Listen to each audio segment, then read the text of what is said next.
o'clock, February 4th. I call this meeting to order. We'll stand for the pledge and a moment of silence.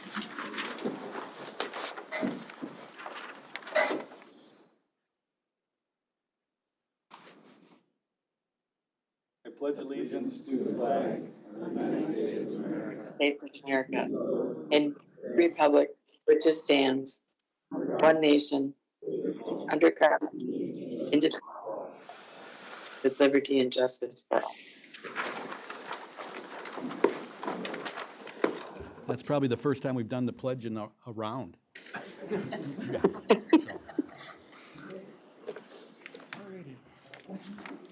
Move to approve the regular meeting agenda.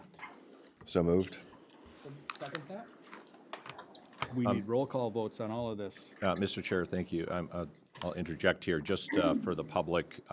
Pursuant to Minnesota statute, we have to follow certain rules and procedures for a elected official to participate electronically. Requirements in a nutshell are that the participating remote commissioner or commissioners must be seen and heard and must see and hear. You can see we have that today. The other requirement is that all votes are by roll call vote. So we have a motion by Commissioner Hulls and a second by Commissioner Felber. Any more discussion? Roll call vote. Commissioner Hulls. Aye. Commissioner Felber. Aye. Aye. Commissioner Schumacher. Commissioner Danielowski. Aye. Commissioner Gray says aye. Agenda's approved. On the agenda number 2.1 is the public hearing. Dan will give a brief update on that. Good morning, Commissioners, and a lot of this was discussed at the January 7th County Board Workshop, but I'll give a brief overview. The state of Minnesota has allocated statewide affordable housing funds to cities and counties throughout the state. One of the allowable uses of the funds is to create a local housing trust fund ordinance. The draft ordinance was included in your packet today. The hearing today is to simply establish the ordinance. This allows us to transfer the state affordable housing allocation to the fund and allow staff to start seeking additional grant funding as well. The program parameters that outline the uses and application processes are currently being discussed with the EDA, and those will be brought to the commissioners at another meeting for an additional public hearing. Okay. Is there anybody else? Open the public meeting for comment. Is there anybody here to speak on this issue? Is there anybody here to speak on this issue? Who do you want to call? And my phone. Yeah, probably Siri.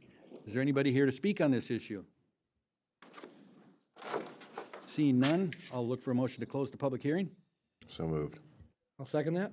Commissioner Hulls makes the motion. Commissioner Felber seconds. Roll call vote. Commissioner Aye. Schumacher. Aye. Commissioner Felber. Aye. Commissioner Hulls. Aye. Commissioner Danielowski. Aye. And I vote aye. Do we need to vote on the ordinance itself then? We closed the public hearing. Do we need to vote on that? I think it would be appropriate to have a vote on the adoption of the ordinance number 282 to establish a housing trust fund in Sherburne County. Mr. Chairman, to make that motion. I'll second it. Moved by Commissioner Schumacher, seconded by Commissioner Felber. Roll call vote. Any more discussion?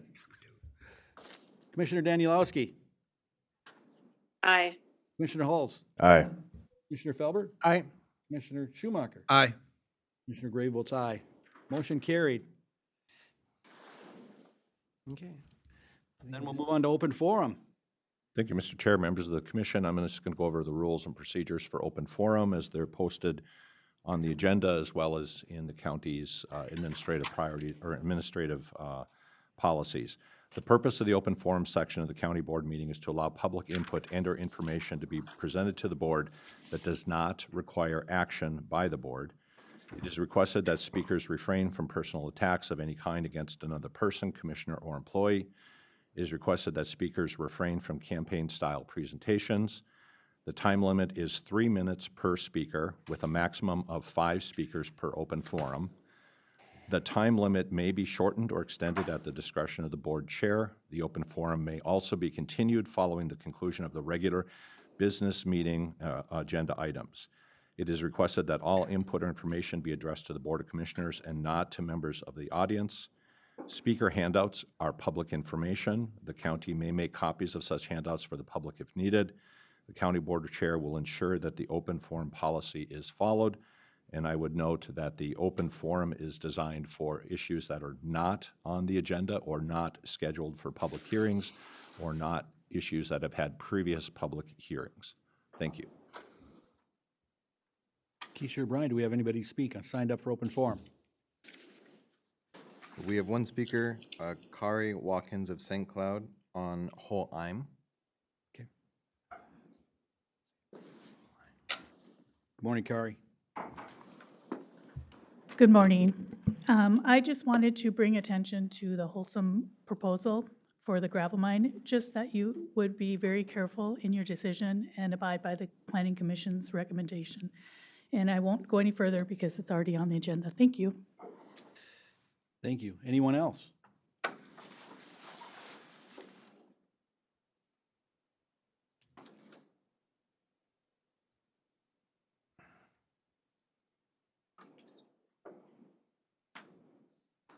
Anybody else on the open forum? There was no one else. Okay. Moving on to the consent agenda. Bruce, is there anything that's been changed or adjusted on the consent agenda? Thank you, Mr. Chair, members of the commission. There are no changes on the consent agenda. I believe Keisha did identify one Scrivener's error that's been corrected. All Scrivener errors have been corrected. I'm sorry? All Scrivener's errors that were detected by Commissioner Felber's fine-tooth comb have been corrected. And so the published agenda online may not have corrections for Scrivener's errors. Those are minor, very minor errors, but the packet in back does, and the published online will have those corrected as well. And the Eagle Eyes Award this week does go to Commissioner Felber for identifying those Scrivener's errors. Kudos to Felber, Commissioner Felber. Looking for a motion to approve the consent agenda. So moved. I'll second that. Commissioner Halls moves, Commissioner Felber seconds. I'm got to get this roll call vote thing down. Commissioner Halls, Aye. Commissioner Felber, Aye. Commissioner Danielowski, Aye. Commissioner Schumacher, Aye. and I'll vote aye. And I did just want to say that I'm pretty excited to see the level of support that the K-9s are getting. We keep getting donations for that program. That's a great deal. Turn it over to Administrator Messel for the announcements. Thank you, Mr. Chair, members of the commission. On that note, a couple commissioners did ask, if it was a single donation or a multiple for the K-9. I do have, or the sheriff has a list of those specific donations if you are interested. And when it's a large single donation and the donor requests to be noticed, it's different, but we don't usually normally include them if it's cumulative. So. Just turning on to announcements, just a couple of things for the board. First of all, a note that our snowplows, of course, were out and tried to maintain the roads.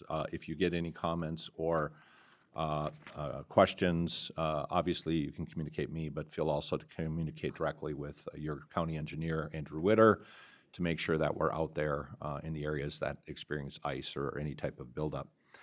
Second, just a reminder for the county board and the public that the 17th of this month is a holiday. So therefore, since it's right before a board meeting, we'll try to get everything done a day early for you and process on Friday what we normally do on Mondays. And then turning to legislative updates, we did have two requests that came in subsequent to the adoption of the legislative priorities. Just want the board to be aware of them. I don't believe the board needs to take action on either of them. They are consistent with the policies, but I just want to highlight them for you. The first came in originally from Scott County, but has been also picked up by AMC and NACO, and it is a policy position to try to reduce the frequency of assessments for home and community-based services. And I believe this was actually discussed at a board meeting, in particularly Commissioner Gray, you had raised it, the multiple assessments every year when not needed. The specific request is that Sherburne County support, both at the state level and the federal level, a request that the state and federal human services departments evaluate or reevaluate the frequency of assessments because of the consumption of time as well as resources in doing those. That is very consistent with AMC's position and NACO's, which we support. It is not a line item, however, in our policies.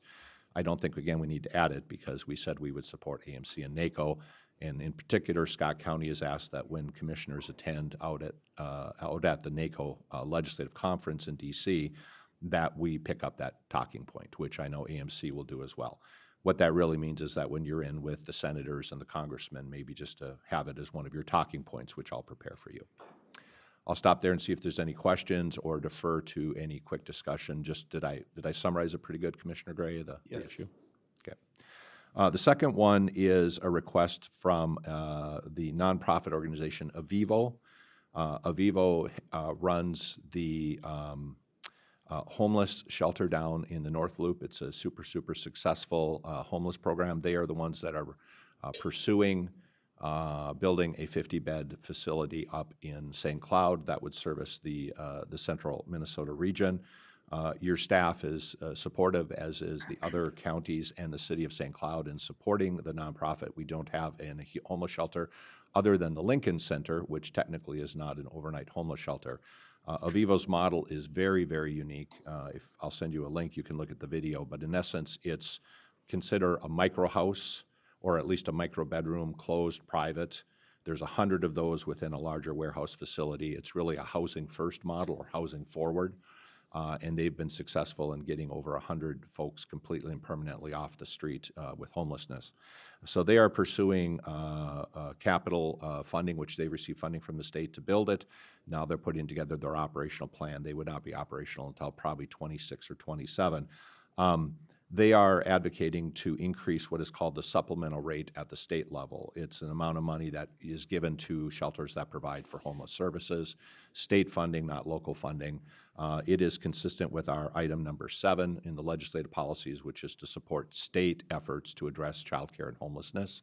So I just wanted you to be aware of it. I will schedule, by the way, a tour for you to go down and see the facility. It is eye-opening, and a couple of staff have been down there, and it's really remarkable what they're able to do.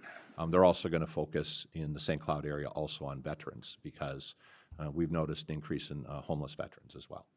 So those were the 2 requests, and again, I don't see any board action, just wanted to update you and answer any questions you might have. Okay, thank you.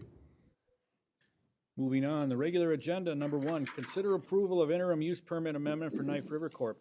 Lynn? Good morning, Mr. Chair and Commissioners.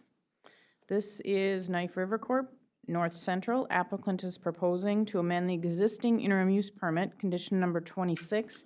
No dewatering or a wash plant will be allowed under this IUP, and to allow a wash plant on site. Applicant is also proposing to add a scale and a scale shack. This is in section 15 in Haven Township on 155 acres in the shoreland district of the Elk River. Planning Commission recommended approval with the 39 conditions and findings of fact. Okay. What are the wishes of the board? I would motion that we approve.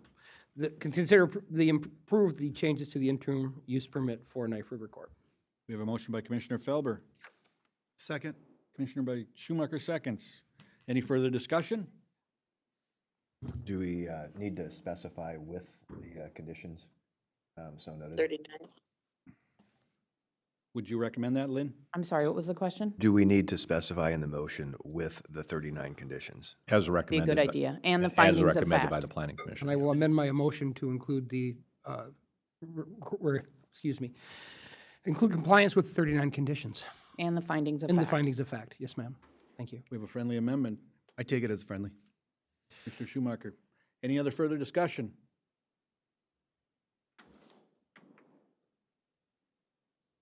We'll call for a vote. Rand Danielowski. Aye. Commissioner Halls. Aye. Commissioner Felber. Aye. Commissioner Schumacher. Aye. Commissioner Gray votes aye. Item number 2, consider approval of interim use permit for home business and accessory building. HVAC business McCoy and Nicole Cox. Lynn, you're up again. This is in Santiago Township on 5.73 acres in the Ag District. Planning Commission recommended approval of the IUP with the 8 conditions listed and the findings of fact. Again, I would motion that we approve this interim use permit in conjunction with the conditions and the finding of fact, as stated. We have a motion by Commissioner Felber. Second. Commissioner. I'll second. Commissioner Danielowski seconds. Any further discussion? Commissioner Schumacher. Aye. Commissioner Felber. Aye. Commissioner Danielowski. Aye. Commissioner Halls. Aye. Commissioner Gray says aye. Motion carries. Regular agenda item number 3, consider approval of the Haven Township Sand and Gravel Mine EIS scoping document from Holcomb MWR. Lynn, I'm going to turn this over to you and our county attorney, Don. And just to let you know, we do have Allison Harwood with WSB, who's our consultant that is assisting us on this, so she'll be with me up at the podium, and I believe the county attorney wanted to speak first. Mr. Chair, if I may, first of all, am I being? Is it? All right, can you hear me now?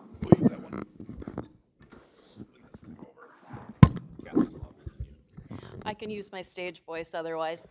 Thank you. All right. Difficulties. All right. Thank you, Mr. Chair.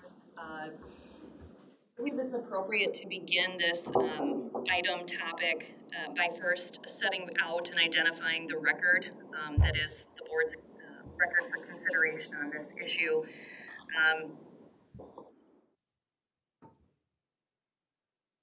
Ms. Harwood will be able to speak much more to the specifics of this, but we understand that this is a multi-step process. So for purposes of today and the decision-making that the board has to make on this issue, I would ask that the commissioners start out by identifying the record at this point. My understanding is that the commissioners have received the scoping EAW that was received previously for consideration and review by the board. Written comments that were provided per the administrative rules. Those were provided by the entities that are required to provide written comment as well as public comment. Individuals were also allowed to provide attachments to those comments. The board reviewed presentations from the required public hearing that were compiled by Ms. Wojtaszek. The board received the Planning Commission minutes. Board also did receive a presentation from the workshop provided by Ms. Harwood, as well as a health impact assessment resource tool that was received through the record of the Planning Commission.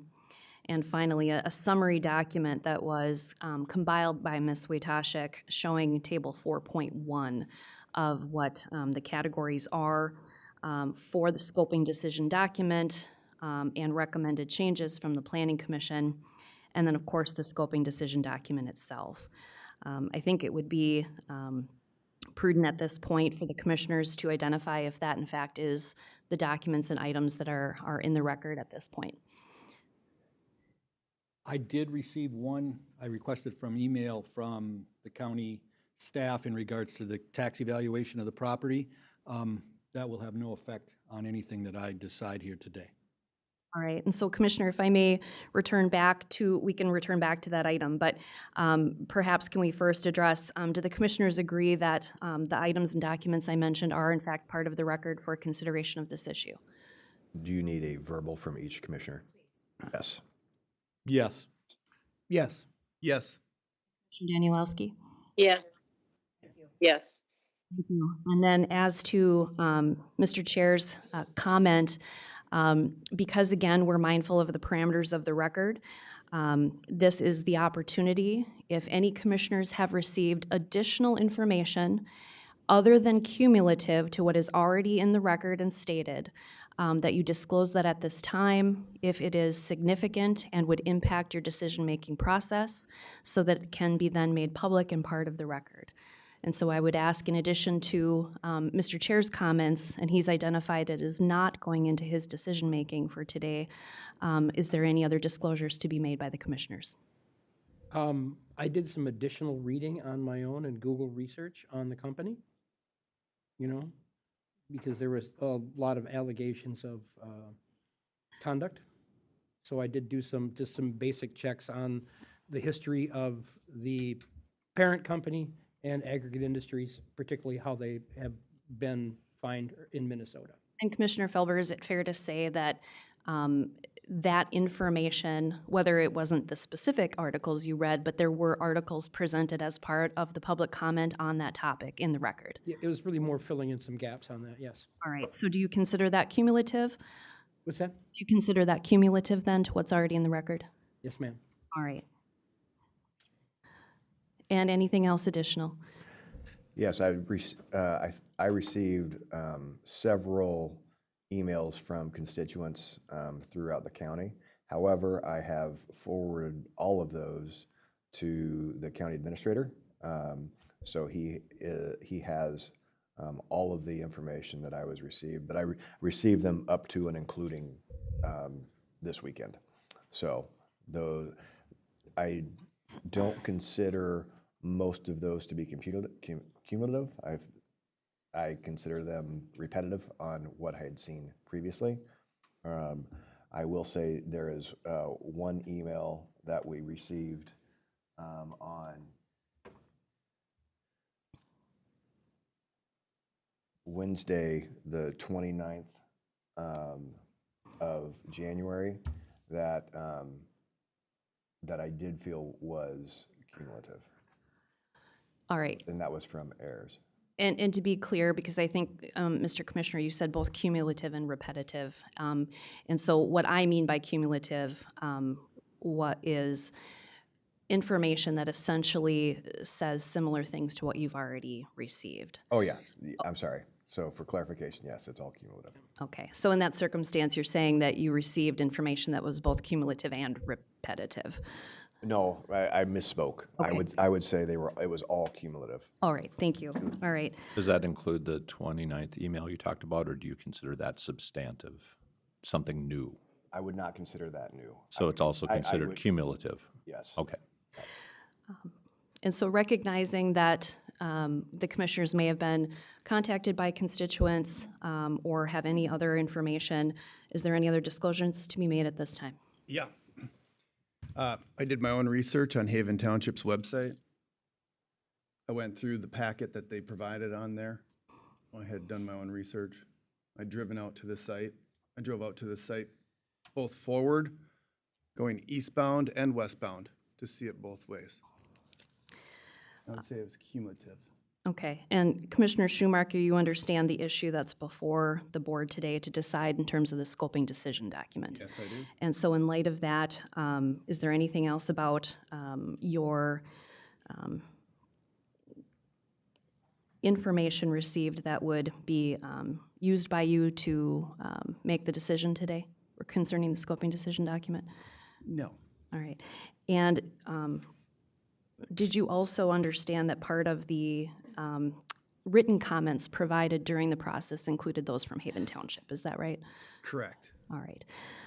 All right. And I also received probably, I would assume, the same cumulative emails the county board all received. All right. Because they were sent to us in a group email. All right. Anything else from the commissioners as to any additional information or disclosures? No. All right. Then understanding that, I'm sorry. Commissioner Danielowski. Thank you. I just wanted to make sure that the APO has identified, and I don't recall seeing it in the information, that there's a proposed bridge crossing in the future in that area. And if it has already been identified, then it would be considered a cumulative. But if it has in the planning of the APO, that has been an identified potential site for a river crossing. And I don't know if the county administrator can speak to that point or not. Lynn, did any documents come in from the APO? I believe in the comments? original comments we received, there were some references to the APO and the potential bridge crossing. So Commissioner, Right. the materials are included in the record. Are you, Perfect, and that would be considered a cumulative. thank you. Mr. Chairman, Thank you. We should identify which river. Helpful. The big Sure. river, Mississippi. Mississippi. Yes, okay. The river, all right. And then The finally, river. I'm Yeah, sorry, no, we meant the Commissioner. Rum River, sorry, yeah. so- Could have been the Elk River. I just wanted to make sure we're on the. No, it's, the river. and we should clarify, the St. Cloud APO, so it is the Mississippi River. Thank you for the clarification, Commissioner. Right. And then finally, a packet or packets of information were mailed after the Planning Commission meeting. They were mailed by a member of the public to Planning Commission members and Commissioner Gray. Commissioner Gray, who sits on Planning Commission but is not a voting member. None of the commissioners have seen that information. It appeared to be, again, largely cumulative and received after the record from the Planning Commission. There is, however, within that packet, as I understand, one scientific article. Otherwise, the remainder of the articles are, again, as to the company itself. Should the commissioners wish to review that article, we would need to pause, distribute that, allow the commissioners to read it, and then it would need to be incorporated as part of the record. We would obviously provide that to the consultants as well. So what we would need to establish is whether or not the commissioners intend to go forward without that information, or if you wish to see it. There were, I would note, other scientific articles incorporated into some of the attachments from the written comments through the scoping process. But my understanding is not this particular one. Board member wishes? How long is it? Do you recall how long it is, Ms. Wojtaszek? How long it is? It's a number of pages long. It is quite scientific, and if you did decide you'd want to read it, I would suggest you read the conclusion. But it is a number of pages long. It's by Columbia University, I believe. Okay, I mean, I want to stay within a practical application here of time, but, I mean, if there's something we could look at that we could at least get to the conclusion, I mean, obviously, if it's a science we're not familiar with, that reading the whole article would take a long time because you'd have to look up terms, right? So I wouldn't be opposed to taking a look at it quickly, at least to the conclusions and those things. But then again, I read everything. So. Lynn, do we have the conclusion available by copy? Or do we need to go make Yeah, the one? conclusion's part of it. It's the first article on the top. If you'd like me to hand it out and you go back a few pages, you'll see the conclusion in there. And does Commissioner Danielowski have a copy? No, I don't believe so. If you bring me a copy, I will take a photo of the conclusion and text it to her to make sure she can review it as well. Okay. All right? Commissioner Danielowski, did you receive all that info? She will in a minute. No, he's gonna, I have not received what, But you understand what Commissioner. we're doing? yes. Okay. This is just one of them, but it's back. You got a page back, maybe 4, 5, 6 pages. I want to read the whole thing. You gotta go back about 4, 5, 6 pages to. Okay.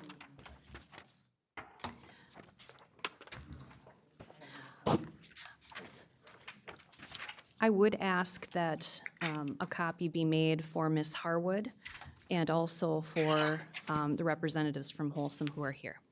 Thank you. And if you're okay, as soon as I'm done, I'll run and make copies for you.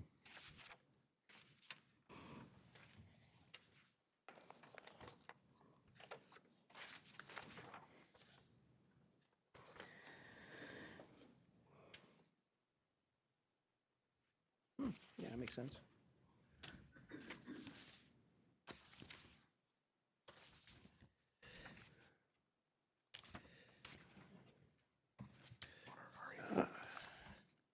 Conclusion past the.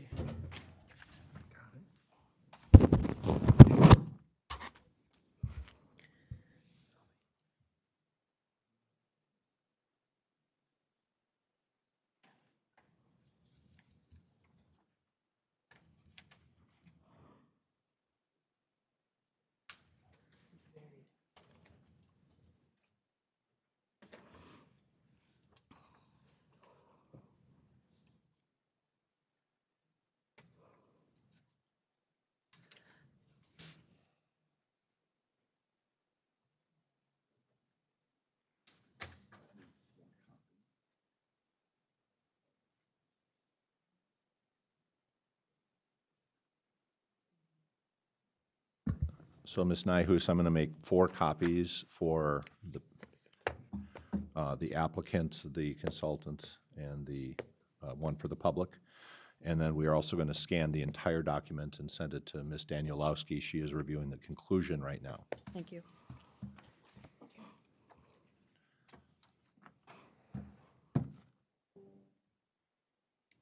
Would it be prudent to wait for a few minutes? Please, so that we can give the other parties the chance to review that document.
Mr. Chair, members of the commission, we've made copies and distributed them in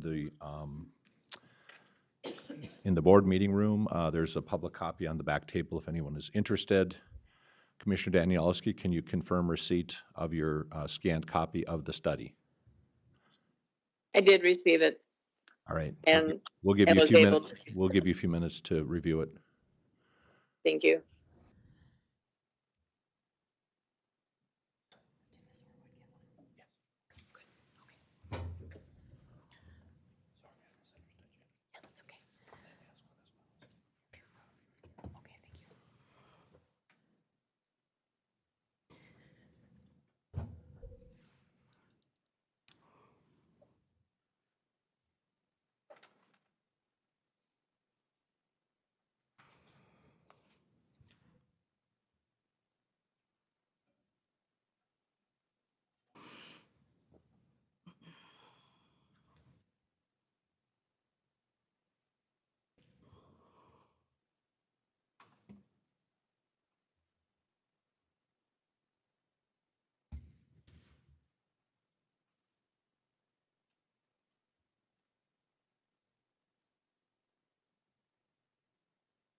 Unfortunately, the internet is very slow here.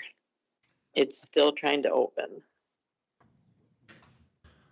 I'll proceed with texting individual pages to you as well, so you have a duplicate chance. All right, thank you.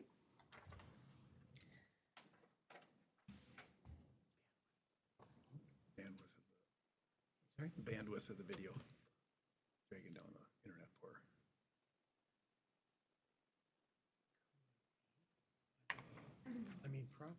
Mr. Chair? Would Yes. it be helpful if we read the conclusion statement, that paragraph, or no? Don, your recommendation? I believe we should give the commissioners and all the parties who had the copy to go ahead and read it in its entirety. Okay. Okay. Commissioner Danielewski, we've also texted you the PDF if it's easier to open with phone data. Pretty interesting.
Commissioners, if you're still reading the document and also just given the time to make sure Commissioner Danielewski reads it, you could have a 10-minute recess if that would be appropriate. Wishes of the board? 10-minute recess to review it, or Commissioner Danielewski, have you had a chance to review the document, the conclusion statement? I have. Okay. Everybody's willing to proceed then, I think. We're back on track. Outstanding. I'll All move it right. back to Don. Thank you. Then, Mr. Chair, my suggestion, now that we've talked about the record and what's been incorporated into that record, that perhaps the board hear from Ms. Harwood, who is the consultant that the county has been working with from WSB, to provide a recap to the board in terms of the scoping process for this proposed project, as well as the scoping decision document, the contents and speaking to that, and then also to entertain questions or discussion about any of the proposals that had come from the Planning Commission as well. So that would be my suggestion on the next step. Ms. Harwood, are you ready? I am, thank you. So to begin, I've met all of you, so thank you again for having me. So this particular scoping process for this document was started back in November. So the scoping decision document and the scoping EAW, which you have in your packets, was provided for public comment to members of the public and the required agencies in November. The public meeting was also held in November, and the 30-day comment period went through December 26th, at the end of which all of the comments were received, reviewed, and responded to.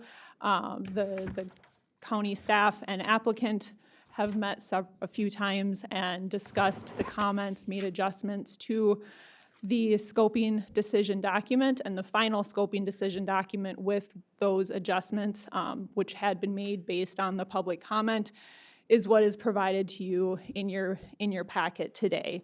And so the purpose of the scoping process is to determine what will actually be studied in the draft environmental impact statement. And so again, this is just the beginning of the process, and the intention of it is to make the draft environmental impact statement a more concise document.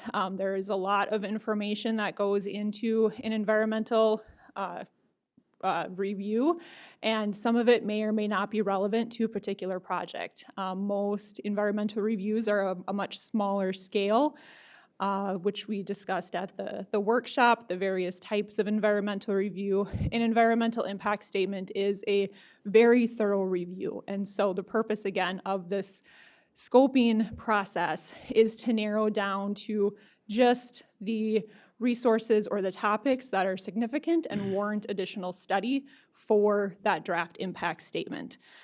And so one of the conclusions of the draft scope or the final scoping decision document is a resource evaluation. And so again, there are several resources that are covered by an environmental review document, and at the conclusion of the scoping process, each of those resources are rated on a scale from A to D.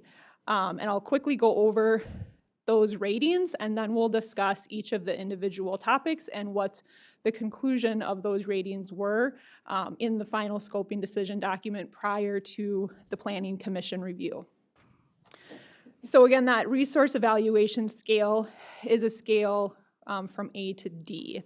A being that the topic is minor, and the scoping EAW, which is still a very thorough document. It gives information on the existing condition of the site and the potential impacts that the proposed project could have on that particular resource, and whether or not there's additional study needed. So if the resource evaluation scale gives that particular topic a rating of an A, that means that that topic is minor and the scoping EAW information is adequate, and that topic will not be addressed further in the draft EIS.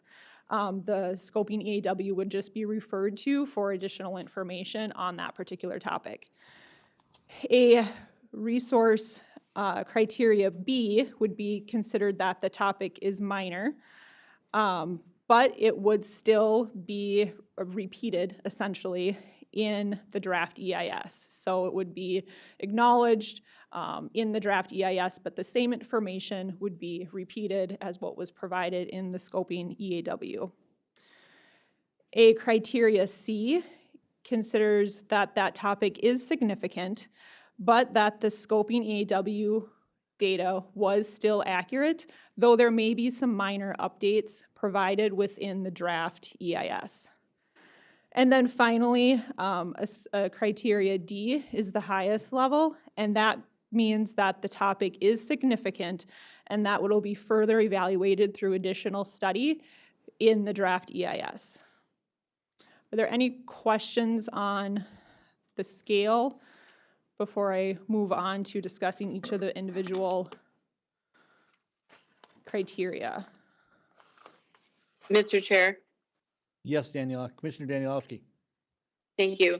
I just had a couple of questions. Would there be any anything in the EIS that we would be looking at to address any of the comprehensive plans and orderly annexations that are in place, or any of the concerns? I know we have some transportation issues, but any of the concerns that have been brought forward from some of the, in regards to comprehensive plan, orderly annexation, the school district's concerns, where would that fall? Yes, so that would fall in within some of these individual resource topics that I'll cover quickly, and I will try to note which of those areas would cover the resources that you are describing. So I'm just going to go through kind of the list as they were outlined, as they're outlined in the EAW, so they're all given an item number. So the first item is climate adaptation and resiliency. I will note that this item and 18, greenhouse gas and carbon footprint, are fairly new to the environmental review process in Minnesota.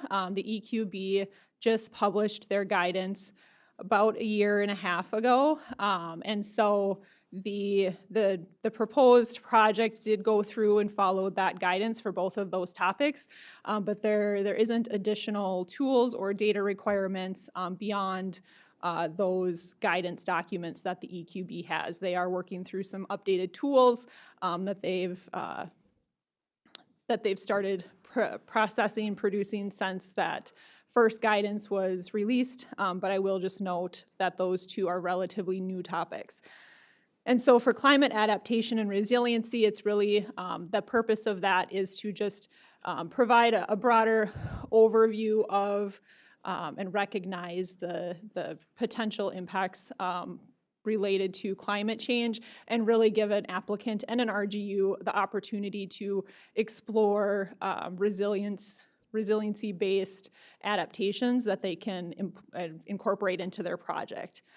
Cover types is, and just to, I guess, go back, the criteria rating for that was an A. So again, the proposer followed the guidance. There wouldn't be any additional information that would be provided in the EAW or in the draft EIS for that particular topic. The next topic, number 8, is cover types.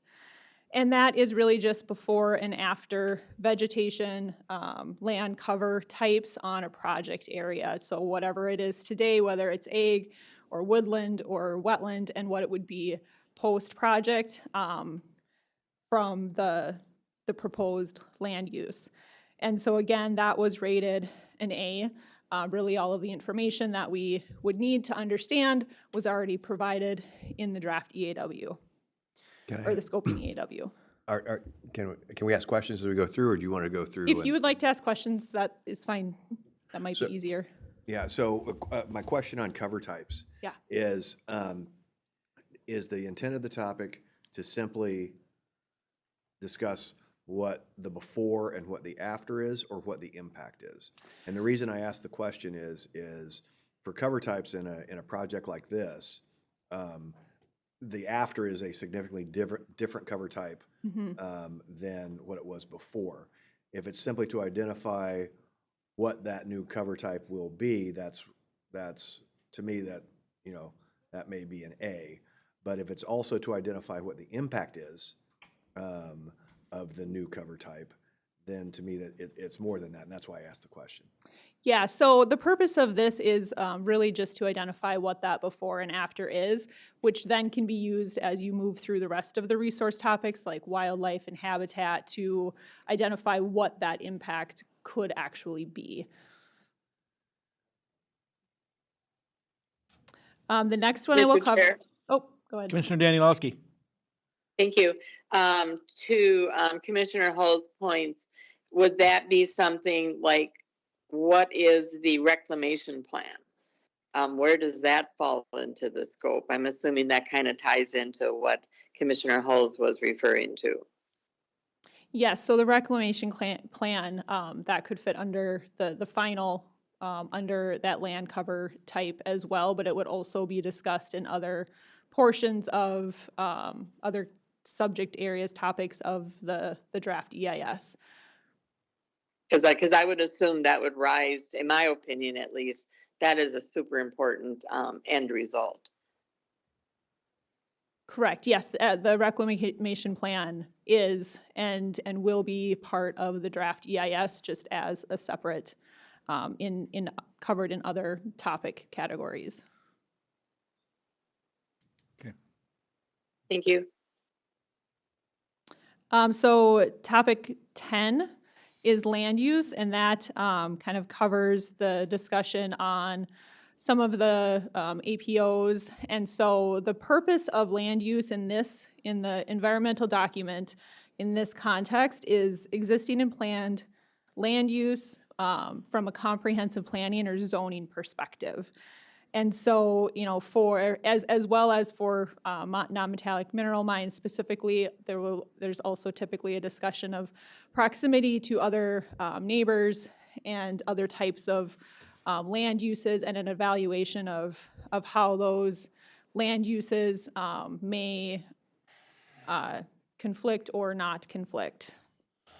And so this was given a resource category of C in the final scoping decision document.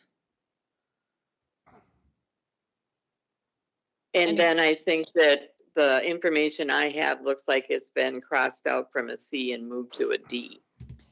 Yes, so Planning Commission did recommend that this be moved to a D to evaluate how land is being used, real estate value, wildlife, geology. Those topics are largely covered under other topics, other resource areas, and there is another section of a draft of an EIS that focuses on socioeconomics.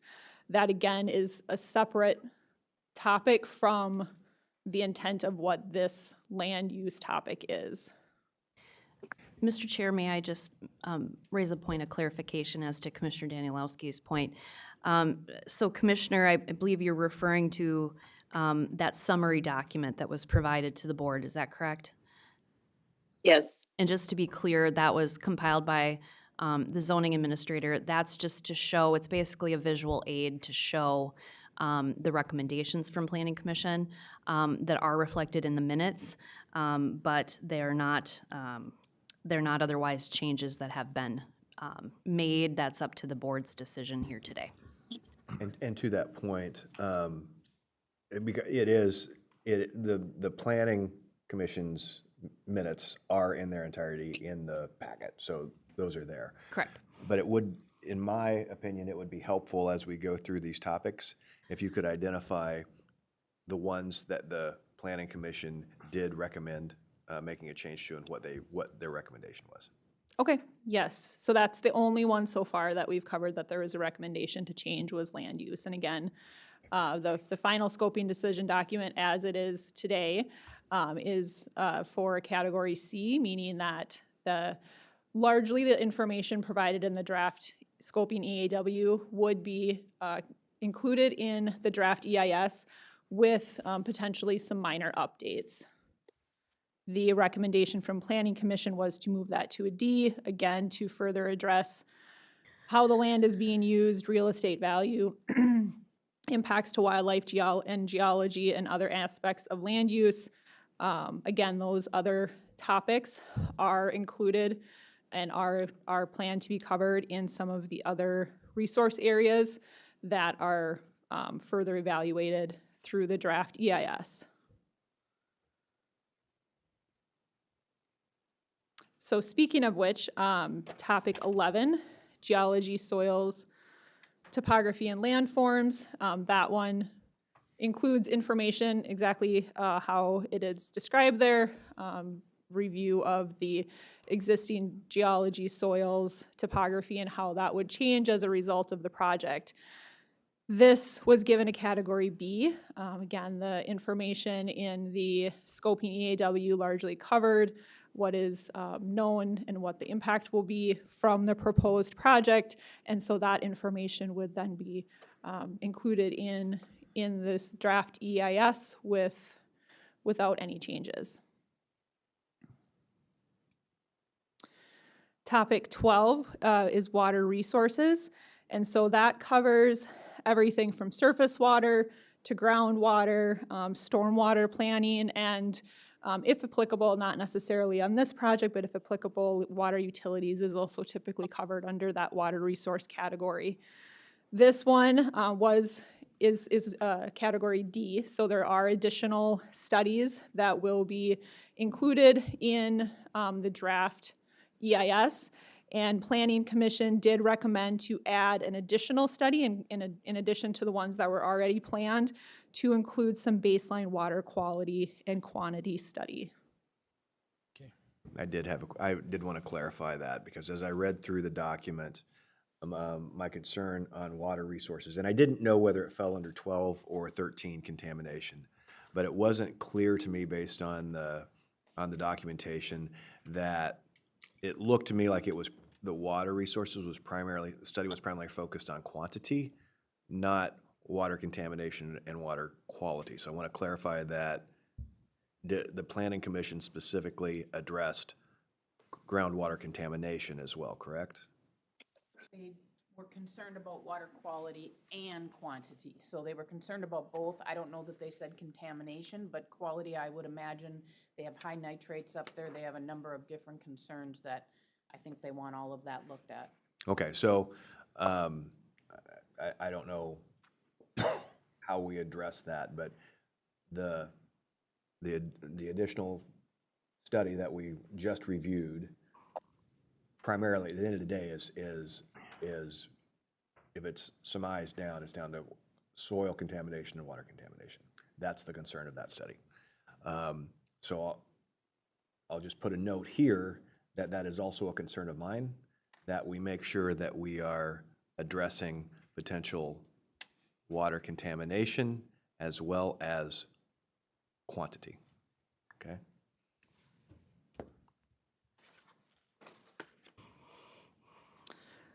Topic 13 is the contamination, hazardous materials, and wastes that you mentioned.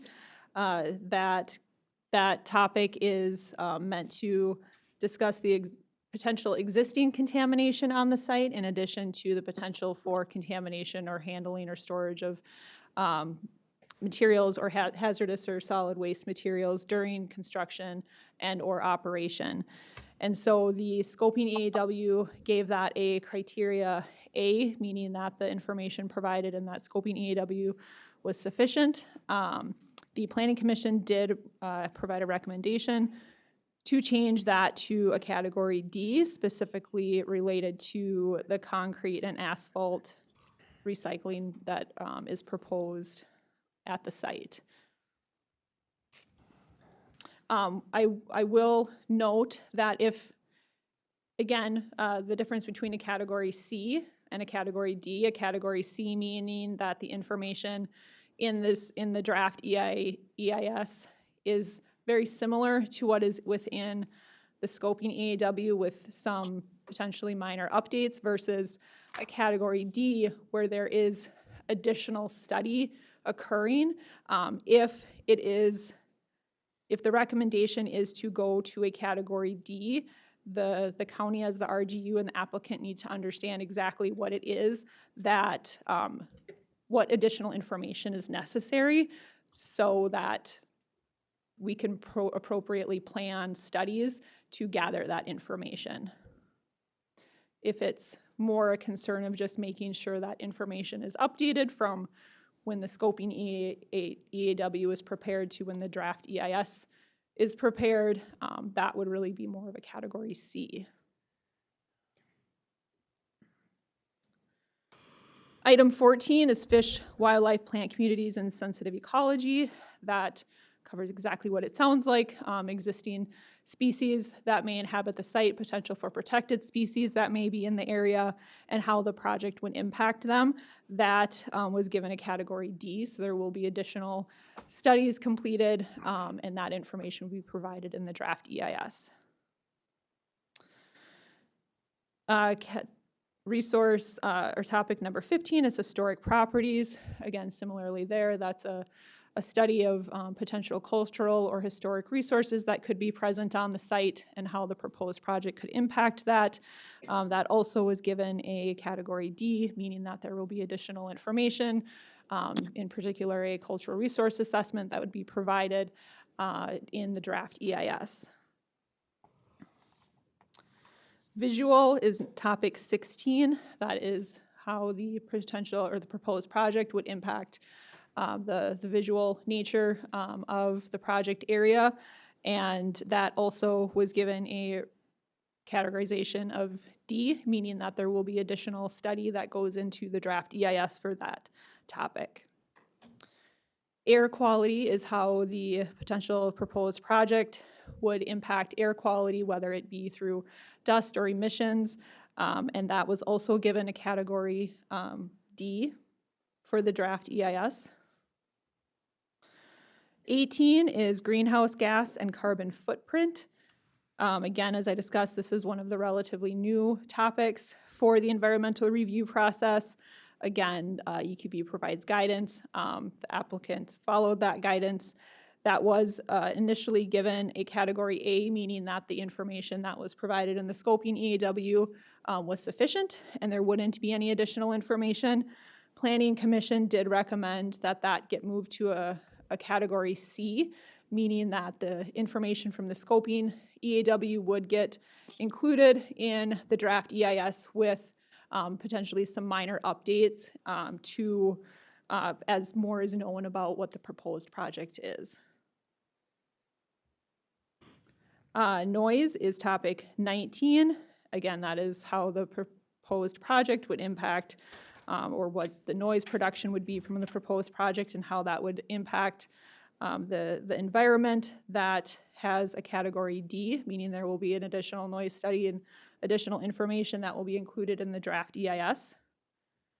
Transportation was topic 20, and that includes how the proposed project could impact the traffic network, the transportation network, what amount of traffic it could add to the network, and any improvements that potentially could be necessary to mitigate for that impact. That was also a category D, and that I believe is some of the topic information that was brought up earlier. And then finally, topic 21, cumulative potential effect. That is specifically how the project would interact with other projects, other known projects within the area around it to impact the same resources.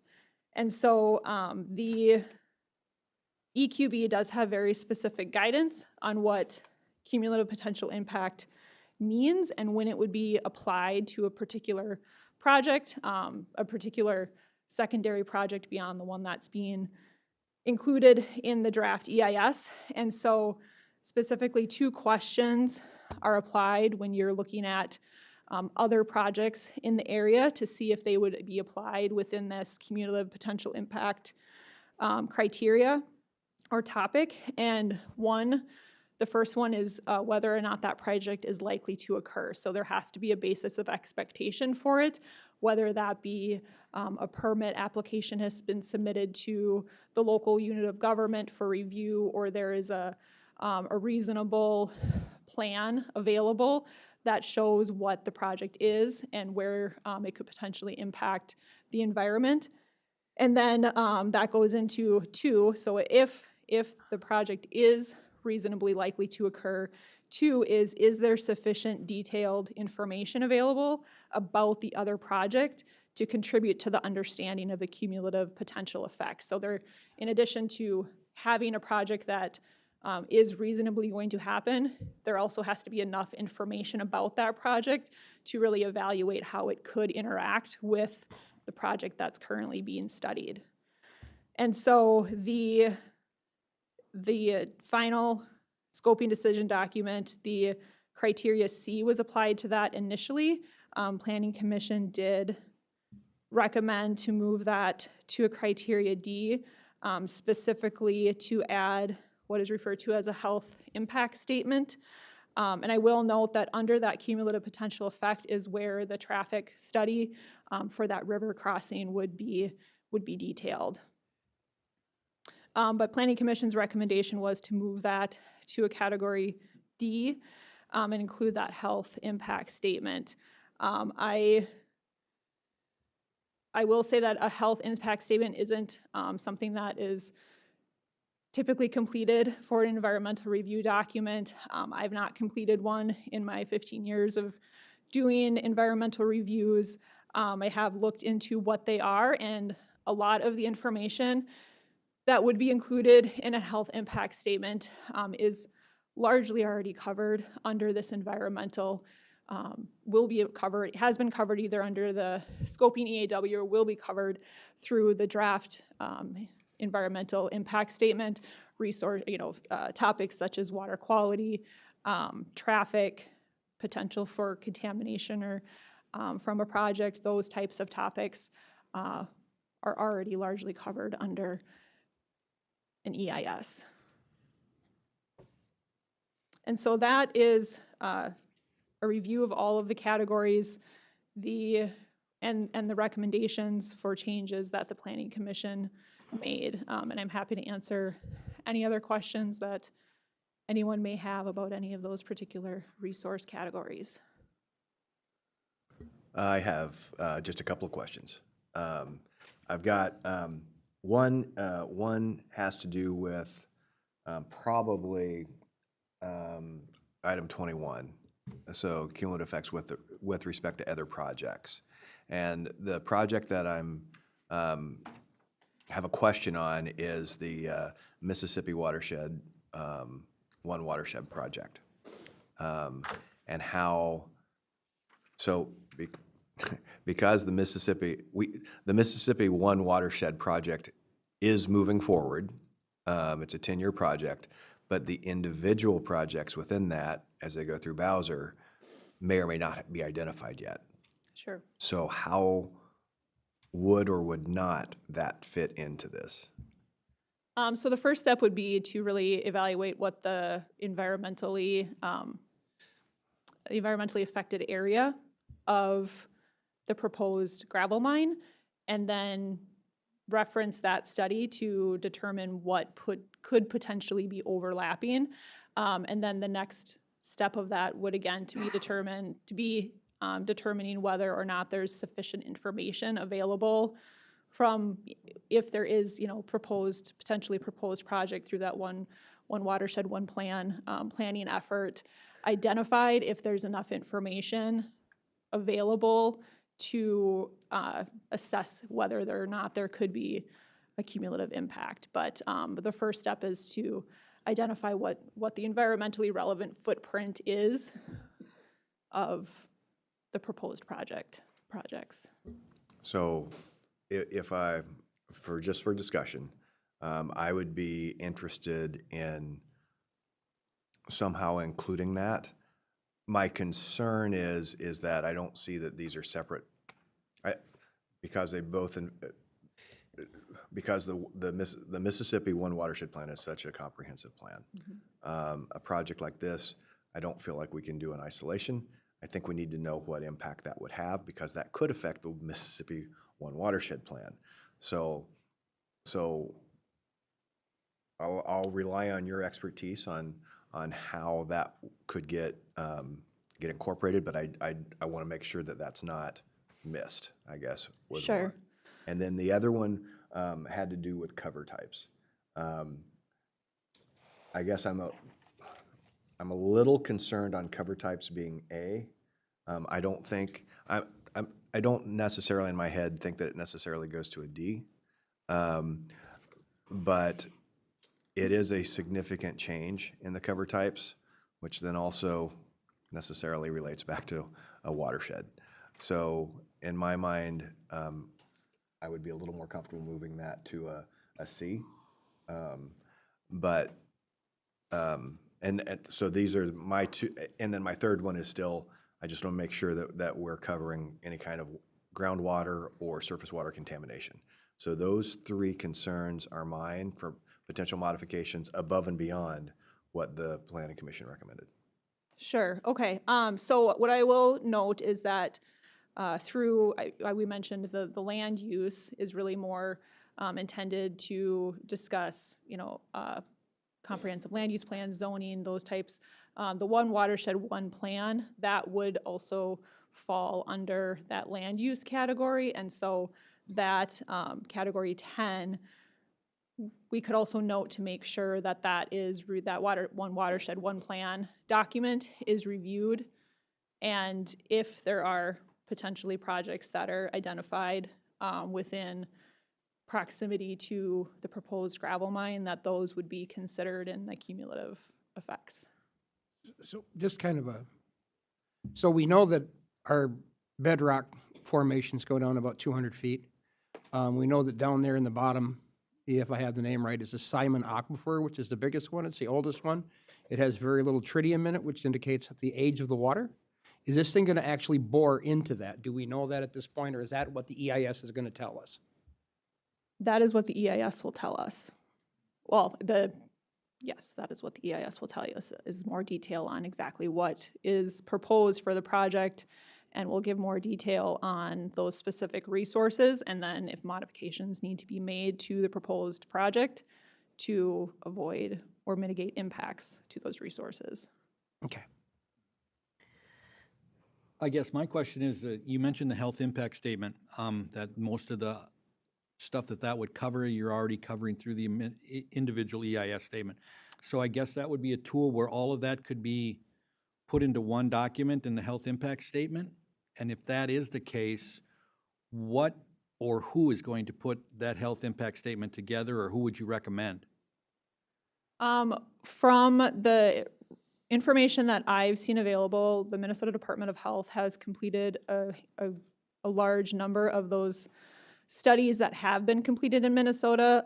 That said, I think the last health impact study, I believe maybe one ongoing right now for a large project in the metro area on I-94. But ultimately, prior to that, I think the last study was completed back in 2018, but Department of Health has largely led those studies. And I don't know, so the environmental impact statement is a required environmental review. So I would not necessarily say that the health impact study would also cover, it would cover the same amount of information. It would be duplicative to what the environmental review is going to be already completing.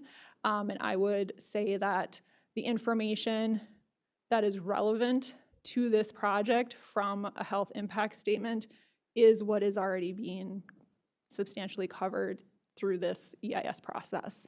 So you're saying that you would probably be irrelevant to not do it, or would you say it would be benefit? I would say that it would not be a benefit to the environmental impact statement because the relevant information is already being completed.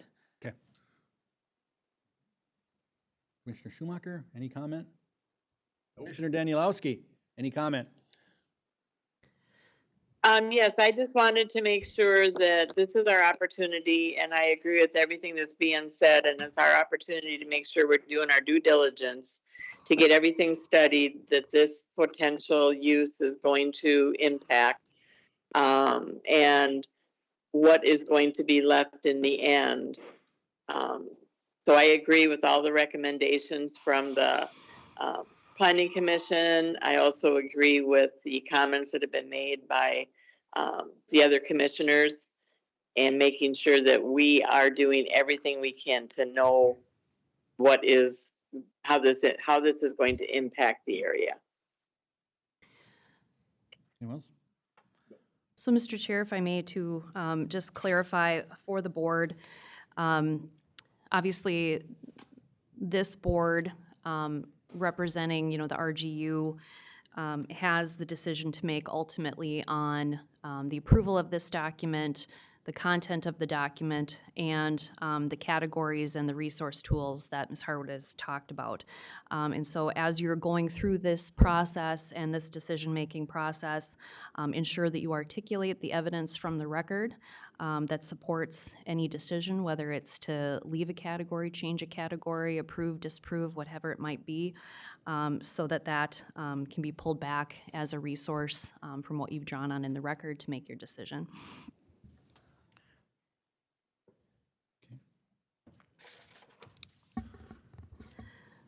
I would also indicate, for whatever additional questions there might be for the consultant, there is also the consultant here from Wholesome.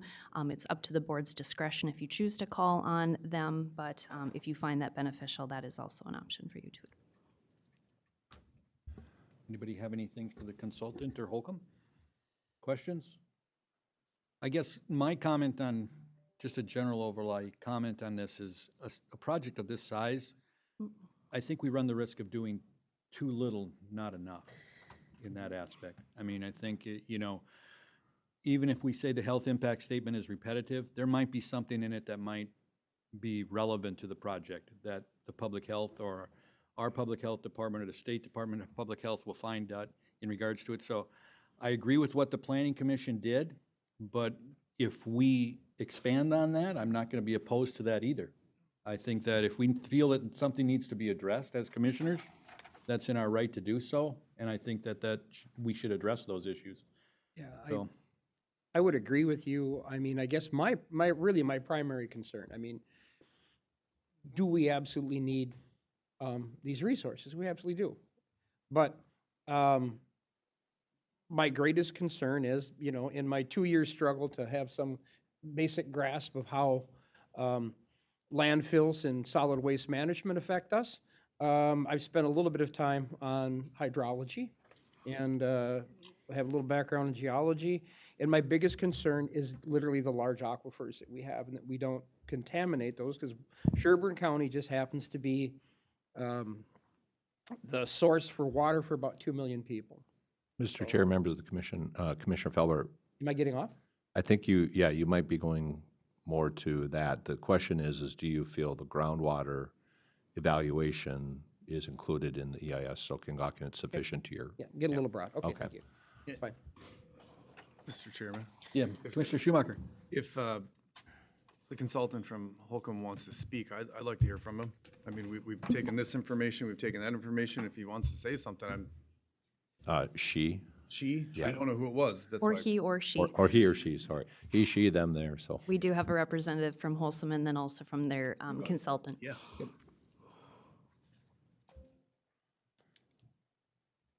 Welcome. Thank you. Thank you, Chairman and members of the county. Would you Board. state your name for the record? I too? will. Thank My you. name is Kirsten Pauley. I am a licensed professional geologist and licensed professional civil engineer with Sunday Engineering. I have been working on behalf of Wholesome in the preparation of some of the initial draft documents of the scoping EAW and scoping decision document, and working with the RGU through the scoping process. I appreciate the opportunity to get a few minutes to make some comments. Overall, I would say that Allison has provided a great framework for your understanding of the scoping process, the record, the changes that were suggested by the Planning Commission.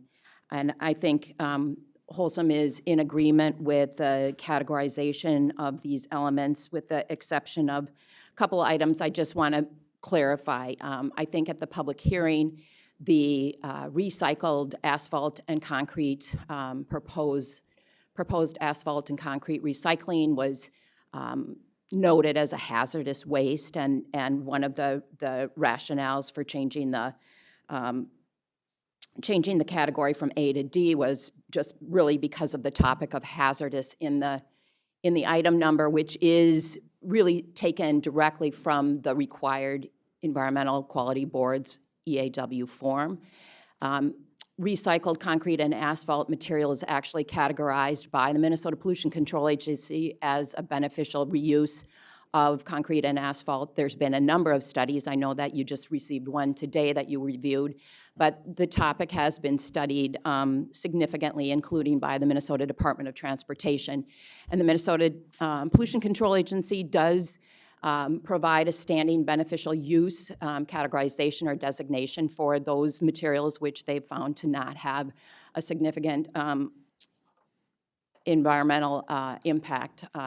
So just that background, and that being said, moving the category up to include additional information about recycling, I think is completely warranted, and the RGU has plenty of discretion to do that. And, you know, it is definitely something that I think education probably can be obtained through a study that's included in the EIS. And there is the addition of monitoring wells, which would then be part of the EIS and part of any permit that would establish both the baseline water quality and quantity, as well as through operating. So all of those things are in line with what the project is proposing and the information to be included in the EIS. And I guess the very last comment I want to make is the health impact statement. And I think Allison has presented the fact that health impact studies or assessments are typically not included in an environmental impact study. And the state of Minnesota has looked at revising environmental review, and back in around the 2012-ish time, they were looking at changes to environmental review, and they were looking at whether or not they should include a health impact assessment, climate adaptation, greenhouse gas analysis. And the outcome of that kind of review was they determined that they should include a climate adaptation and a greenhouse gas analysis, but they did not change the worksheet to include a health impact assessment. And as Allison said, those are individually looked at within the environmental review process, and so it just didn't fit with the EQB's charge of reviewing environmental aspects of it. So it's basically redundant. It's not something that's ever been done for an EIS that has considered aggregate resources. So I would suggest that when you're looking at adopting the final scoping decision document, that you consider not including the health impact statement that the Planning Commission recommended. There's no really guidance in the scoping decision document that you would be adapting or adopting that would provide the blueprint for what that actually needs to be studied. As Allison mentioned, when you raise something to a category D, the scoping decision document involves more than just categorizing it, but if it's D, there should be a specific description of the scope of that study and what would be addressed. And I think Allison has made it clear that the scope of what would be addressed is just already inherent in the studies that you would be approving. And with that, I guess one final comment on the Mount Simon Hinckley Aquifer. The project is proposing to remove unconsolidated sand and gravel, not mine into any bedrock that's found below the relatively shallow sand and gravel aquifer. And with that, if you have any other specific questions, I'd be happy to answer them. Thank you. Questions? No. No. Commissioner Danielowski? No questions, Mr. Chair. Mr. Chair, members of the commission. Commissioner Mesley? Just to clarify, I just want to make sure for the record that we understand your comments relating to asphalt are related to number 13. Is that correct? Contamination, hazardous materials? Correct. And your comments relating water quality and quantity are related to item number 12? Correct. And then the comments relating to health impact statement are related to item number 21? That is correct. Okay. And I understand you commented about the propriety or appropriateness of including those. You didn't make specific comments regarding changing the scoring. You just noted that they had changed. Is that correct? Yes, and I don't have any, I mean, there's no concern over those changes. Okay, thank you. Other than the number 21 and the health impact. And what is the consultant's recommendation on number 21? No, not your recommendation, yes. That the cumulative potential effects section remain as it was written prior to the public hearing, and that the cumulative potential effects section is specifically the guidance for that from the Environmental Quality Board, which oversees environmental review, has specific guidance about cumulative effects, and it's about projects that are likely to occur and that have enough information to review any environmentally relevant overlap of the projects to determine if there's cumulative effects. Health impact assessment is not part of a cumulative effects review. And as Allison indicated, it really doesn't belong in cumulative potential effects, and it's actually sprinkled throughout all the various topics of the EAW and the EIS, and I don't think that that if you look at the Environmental Quality Board's EAW form and environmental review rules, that they've incorporated the basically the background to include a health impact statement. So I'll try to boil that down. The applicant is okay with 21 cumulative potential effects as it was presented to the Planning Commission. Your opinion is that there is no need for an additional health impact statement. It's not the location of the health impact statement, it's the need for it at all. Yeah, I don't think it's appropriate under 21, and I don't think there's a need for it at all. I think understand the position. Okay, Yeah. thank you. Any other questions? I just want to hear from Allison. Can you reconfirm what the health impact study was and just exactly what she followed back up on and you had agreed with what she had said or had not agreed with what she had said? Yeah, so the health impact study is, it's a form of a review that I believe the EPA organized, and it reviews a lot of the same topics and some additional ones, things like transportation, land use, water quality, air quality, in addition, socioeconomics, in addition to potentially other potential health effects. The health effects that are relevant to this project are already covered by the environmental impact statement, and so for the purpose of this project, I do not believe that a health impact study is a necessary study to be completed. Thank you. That answered my question. And would you clarify, you used a different word. You said health impact study, and sorry, we had health health impact. impact statement. Health impact It's on the list of statement statements. is, yep, sorry, health But you're impacts. using those interchangeable? Yes. Okay, thank you.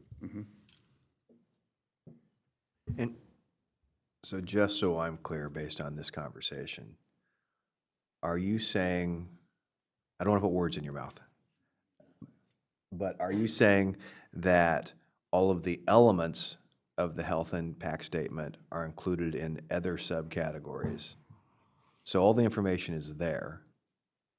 All of It's the not relevant it's just not topics. accumulated into a single health impact statement. Is that what you're saying? Yes, all of the relevant topics that would be covered under a health impact statement are covered under an environmental impact statement through the various categories, whether it be transportation or air or noise or water resources. Okay, thank you. So my discussion with the board is I don't see, if the information is already there, I don't see how it hurts to summarize it into a health impact statement. Mhm. Mr. Chair, Commissioner Danielowski. thank you. And that's just what I was thinking. I totally agree with Commissioner Hulse. I think if that is the recommendation, I would further need a recommendation as to whether that would be included as part of the environmental impact statement, because it's not something that is included under the guidance that the Environmental Quality Board provides, and what the if there is a specific format, there isn't a recommended, there's not a format that is provided for that type of study. If the Board of Commissioners has a format that they would like to include. Dawn?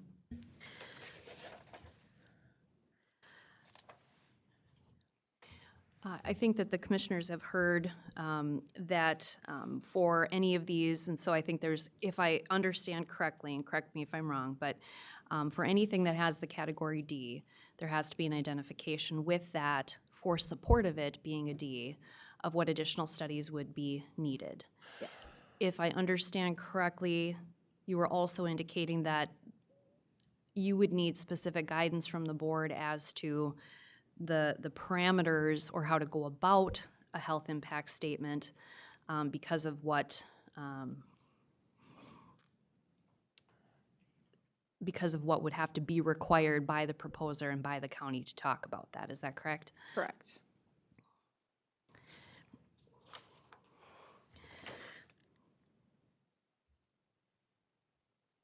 You talked about the need, or excuse me, you talked about the need, and you also talked about, or perhaps maybe this was the consultant from Sunday, but talked about whether or not the category is also appropriate.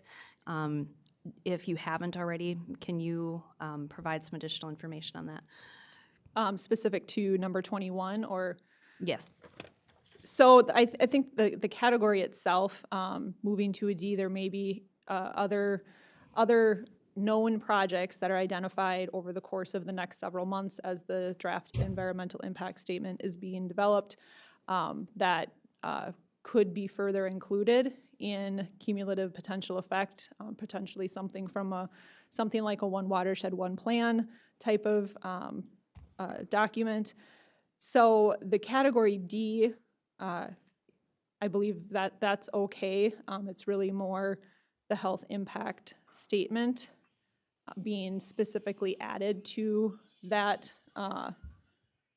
category, that land or that resource category. That health impact statement, as Polly mentioned and I mentioned, doesn't really fit under what the very prescriptive guidance is from the Environmental Quality Board for what type of information you include under cumulative potential effect, because again, it needs to be both a project that is reasonably likely to occur, so a known project, and have enough information available that we can analyze the environmental overlap of those two projects. Those two projects being the proposed gravel mine and another project that could be proposed in proximity to. Let me ask this way. The EIS is one tool that will eventually be used by a body to approve some project, right? Just in general, EIS doesn't approve or disapprove a project. Correct. It is the outcome of that EIS is used for a decision-making body to do a go, no-go, on a particular project. It's an information tool. Is it possible for that decision-making body to require a health impact statement outside of the EIS as part of their packet that they would require to approve or disapprove the project in the future? So if I understand the commissioner's question, you're asking whether or not, for example, a body could request that kind of assessment or tool as a condition, for example, in a permitting process? Yes. Well, I think that without forecasting too much one way or another, just as you would for arriving at any other condition to place on a permit or approval, if you had findings of fact that supported the need or desire for that, that is certainly something that the board could consider later. And so just like it would for any other justification of a condition on a permit or on another, zoning decision that the commissioners would make. Okay. To your question about the standalone piece, that might perhaps be another question for our consultant in terms of whether or not there's an option or something like that within this process before we get to the other things you were talking about. I think that would be my question too, which is, does it make sense to make item 22 and just label that as the health impact statement, since it is a compilation and summary of what you said was already additional materials, and I believe that was one of the board's questions. If I can, and I'm going to be looking this way while I talk, to be on the safe side. Okay. Just did a little lookup here on HIAs in Minnesota. They were funded heavily from 2009 to 2017. And then they're not receiving funding from the state anymore. And the only ongoing HIA in the state started in 2019, and it's on the Rondo Neighborhood Bridge. So when you're thinking about HIAs and how often they're done, is that a? Well, given that you've talked about that, Commissioner, what resource are you drawing that Oh, yeah, from? sorry. Yeah, this is from the state HIA website, health pact in assessment on, it's health.state.mn.us/community/environment/HIA index HTML. So, I don't know, just background on, as we're debating this. Well, so the point that I was getting to was that, and let's answer your question first. Yeah, I guess I'm wondering from a consultant standpoint, if you feel that it doesn't fall into the statutory designation of cumulative potential effects, but the board would like it included as a viewable single source within the EIS, does it make sense to just add item 22 and just say health impact statement? So I understand correctly, the information included in that would really be an executive summary of sorts of the information provided throughout the rest of the environmental document. So whether it's called a health impact statement or an executive summary, it's really a summary of the outcomes. Correct. And then as part of that, that would then allow for a sufficiency determination at the time of presentation of the draft EIS of whether there was a warrant for an additional work beyond that, which to me, it sounds like would be a category probably B at this point. For the cumulative potential effect? No, for a new 22 health impact statement. Because you would be compiling available information, presenting it to the county board as part of the EIS draft, and at that point, a determination of sufficiency, if there was more warranted, could be made. Yes, whether or not it's a separate category, I think could include it as a separate category. I mean, but it'll essentially be a summary of the studies completed, a summary of the impact statement. I believe that's what was articulated by the county board, it would be a single place to go to so that it would just take the available information as it relates to the general understanding of what a health impact assessment is. It would not be at this point generating significantly new or additional research or study, but it would then allow the board to determine whether it feels that more is warranted, and then the attorney can work with them on whether there is enough in the record to support such determination at a later date. Yes, we could include that as item 22, other. There is an item 22, it's other environmental effects. Okay, So we could include it as that. all right. And then is it your assessment that what the board has talked about is basically category B, or would it be category C in your opinion? Since I'm almost wavering between A and B when I want to give you the options. So we Yeah, I understand. mean, I guess it would Mr. Administrator, maybe I would clarify the question this way, or the threshold question. Is there even a designation I that don't needs know to that be there made would- in that category? Yeah, I don't know that there would be a designation made because again, it's gonna be a summary of all of the Then I withdraw the information. question. Yeah, so. I would have a though, designation. you know, once you're completed and the board's completed with you, I would ask if the consultant for the applicant would like to weigh in on this, this course of discussion.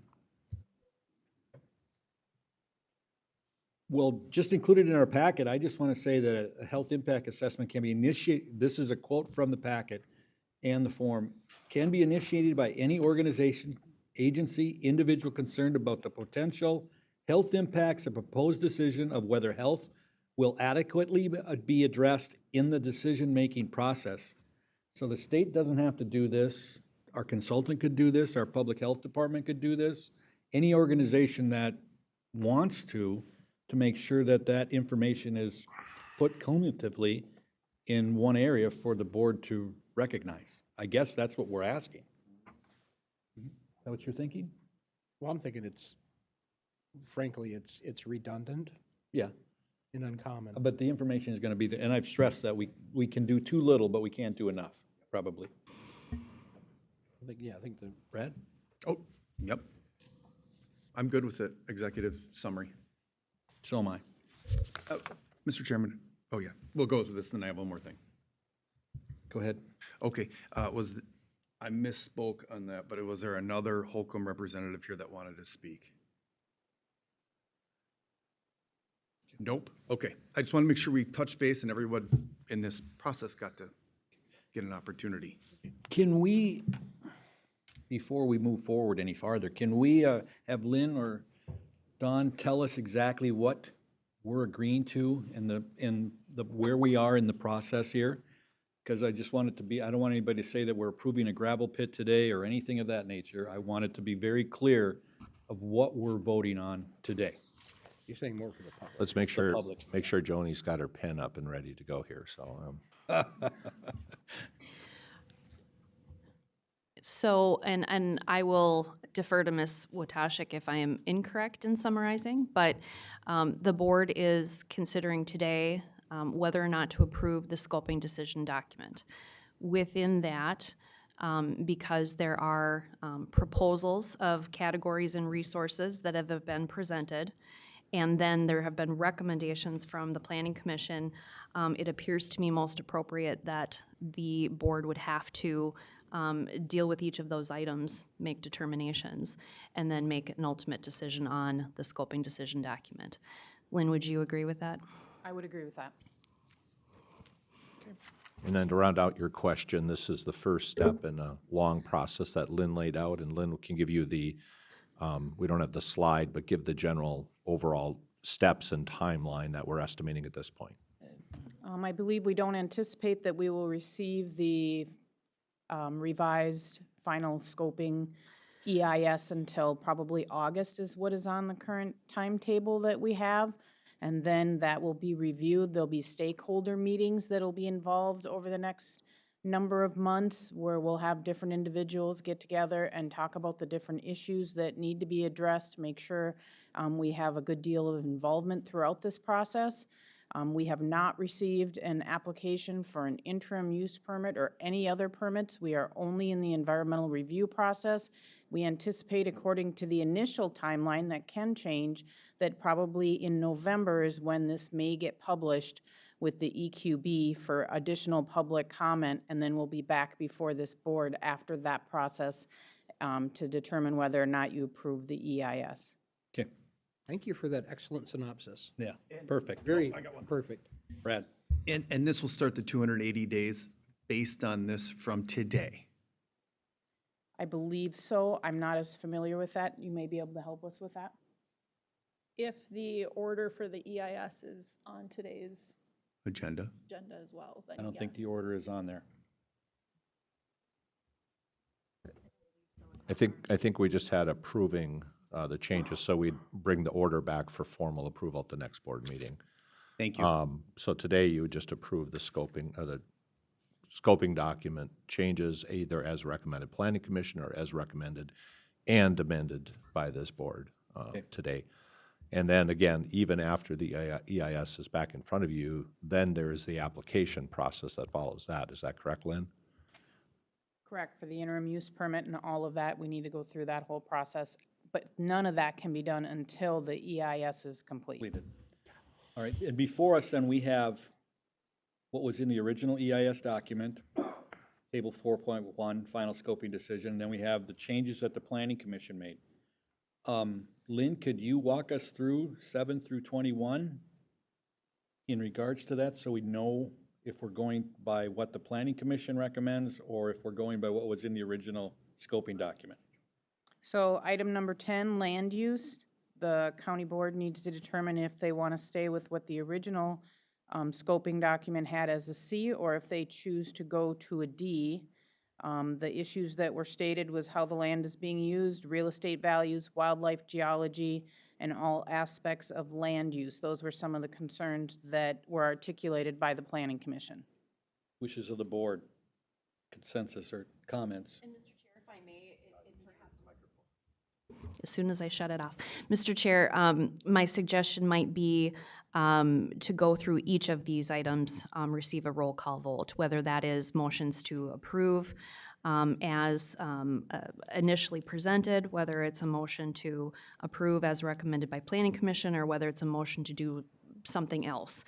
But I think perhaps it makes sense through each of these categories to receive the roll call vote and then make the final decision. So 7 through 21? Correct. One. Yes. I think you don't, at the end you can vote, well, do you want to do 7 individually? We haven't changed it. You still want them to do it? Or just the ones that are being changed? I think it'd better if you do all of them, even if there's no change, so. Correct. And I can walk you through, or Lynn, do you want to do it? I can do it too, whatever Okay, you'd so like. start at 7 and just say, at this point, there's no recommended change from the original draft, and then the board can make a motion, a second, discuss, and then vote. A motion and a second on every one? Yep, we do, and we want a roll call vote on everyone. Okay. So item number 7, climate adaptation and resilience, that was recommended as an A by the planning commission. Make a motion. I'll second it. We have a motion and a second roll call vote. Commissioner Danielowski? First, you should ask if there's any additional discussion, sorry. Any additional discussion? Commissioner Danielowski? Aye. Commissioner Halls? Aye. Commissioner Schumacher? Aye. Commissioner Felber? Aye. Commissioner Gray votes aye. Item number 8, cover types, planning commission recommended letter A.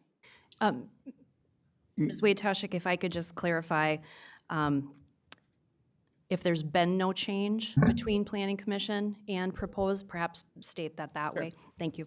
So item number 8, cover types, planning commission, it was recommended as an A, planning commission made no changes. I would like to make a motion to modify that to a category C. Do I need to cite a specific source? Yes. So for category C, for example, as I think it's been stated on the record, that would be that the topic is significant, but the scoping information is adequate with some additions or updates. So if Commissioner could articulate what those additions or updates would be to support that. The additions and updates that I would like to see is the final impact of the new cover type. And in what form would that take for direction to? Give me an example of what that means. I'm not certain. That might be a question, and I understand there's a motion, but in terms of crafting your motion, that might be a question for Ms. Harwood. So currently the cover types includes a table that shows the before cover types and then the after cover types after being following reclamation of the site. And then there's additional information related to whether or not there is green infrastructure incorporated into what would be the reclamation of the site, amount of trees present before and after, that type of information. It's in table form. So if there's and as part of the draft EIS, the reclamation plan will be part of that.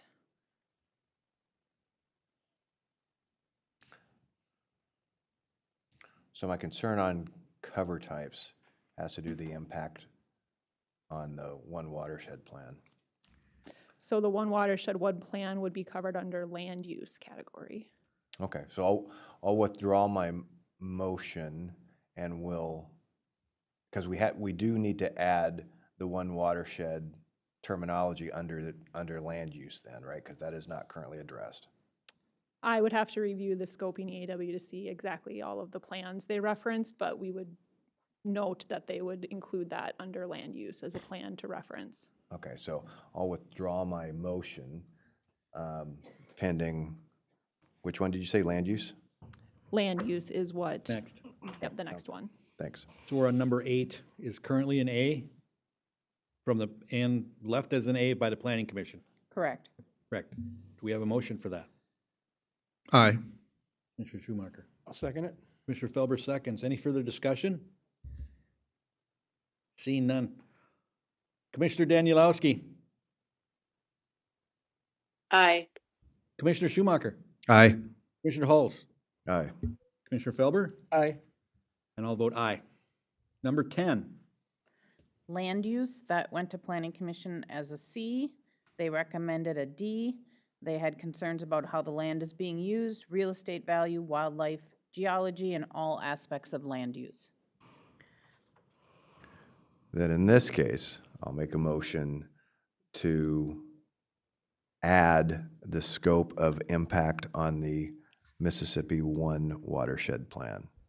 Can I jump in? So you want to make a motion to accept D Yes. and ensure, added your consultant said, Okay. ensure that it is included. Yes. Friendly amendment. Staff request. Staff request. Terminology. And We have a motion for number 10 to move from C to D. I will second that. Commissioner Hulse makes the motion. Commissioner Felber seconds. Any further discussion? I do have one clarification I'm asking for. So in regards to what Commissioner Hulse has added for the Mississippi watershed plan, this will also include anything that would pertain to the concern of any of the orderly annexations, the comp plans that are currently in existence, and anything that it would pertain to on what would be left in the reclamation process for land use in the future. Correct? Mr. Chair, members of the commission, Commissioner Danielowski, the consultant is indicating yes, that those plans are addressed. All right. Thank you. Any further discussion? So we have a motion and a second. Commissioner Danielowski. Aye. Commissioner Hulse. Commissioner Felber. Aye. Commissioner Schumacher. Aye. Commissioner Gray votes aye. Number 11, geology, soils. Topography and landforms. This was recommended to Planning Commission as a B, and it was recommended to the County Board as a B as well. I'll make a motion to accept that. We have a motion to accept. I second. Mr. Schumacher seconds. Any further discussion? Seeing none. Commissioner Schumacher. Aye. Commissioner Hulse. Aye. Commissioner Danielowski. Aye. Commissioner Felber. Aye. Commissioner Gray votes aye. Number 12, water resources. This was recommended to the Planning Commission as a D. In addition, they wanted to add item number 6 in this category, baseline water quality and quantity study. I would motion that we accept that as it is written. Um, We have a motion to accept? Commissioner, do you mean as written as recommended by planning commission? As recommended, yeah, which you just read, sorry. As recommended by Planning Commission. Is there a second? Not yet. I'll second it. Commissioner Schumacher seconds. Any further discussion? There is.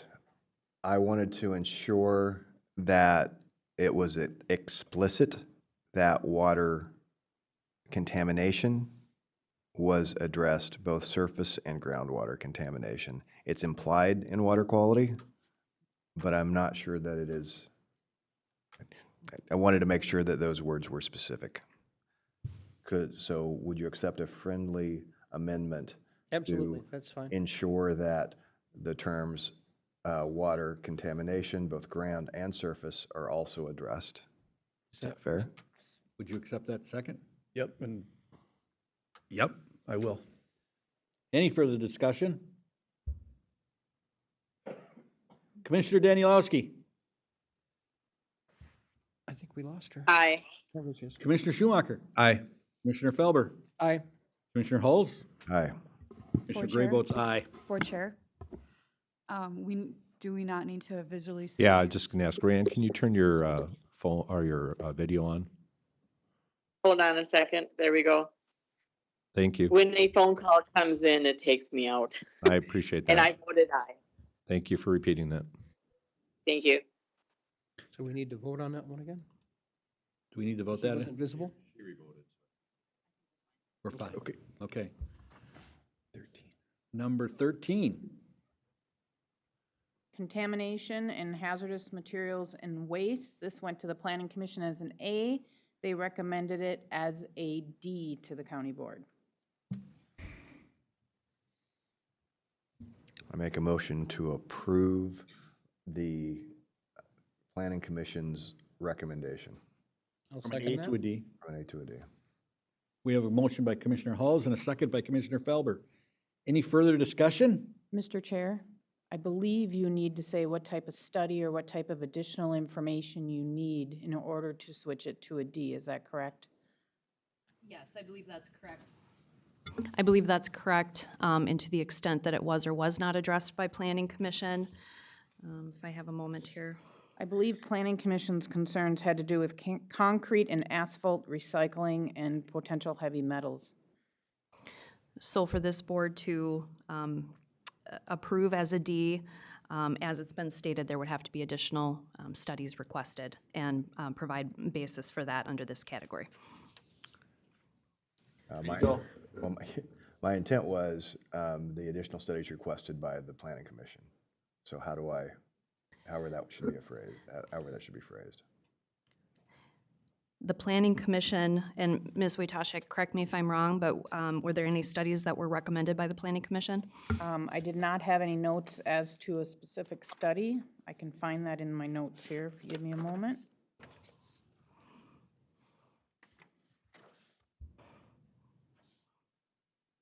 And my recollection, Commissioner Hulse, was that there were not studies articulated here, which is not to say that this board couldn't articulate studies, but Yes, they had concerns about concrete and asphalt recycling is what I have, but no studies specific to it. The other option is to go to a C and ask to get additional information from Minnesota Pollution Control Agency and other agencies to determine what their viewpoints are on asphalt recycling and concrete and include that information as opposed to in a new study.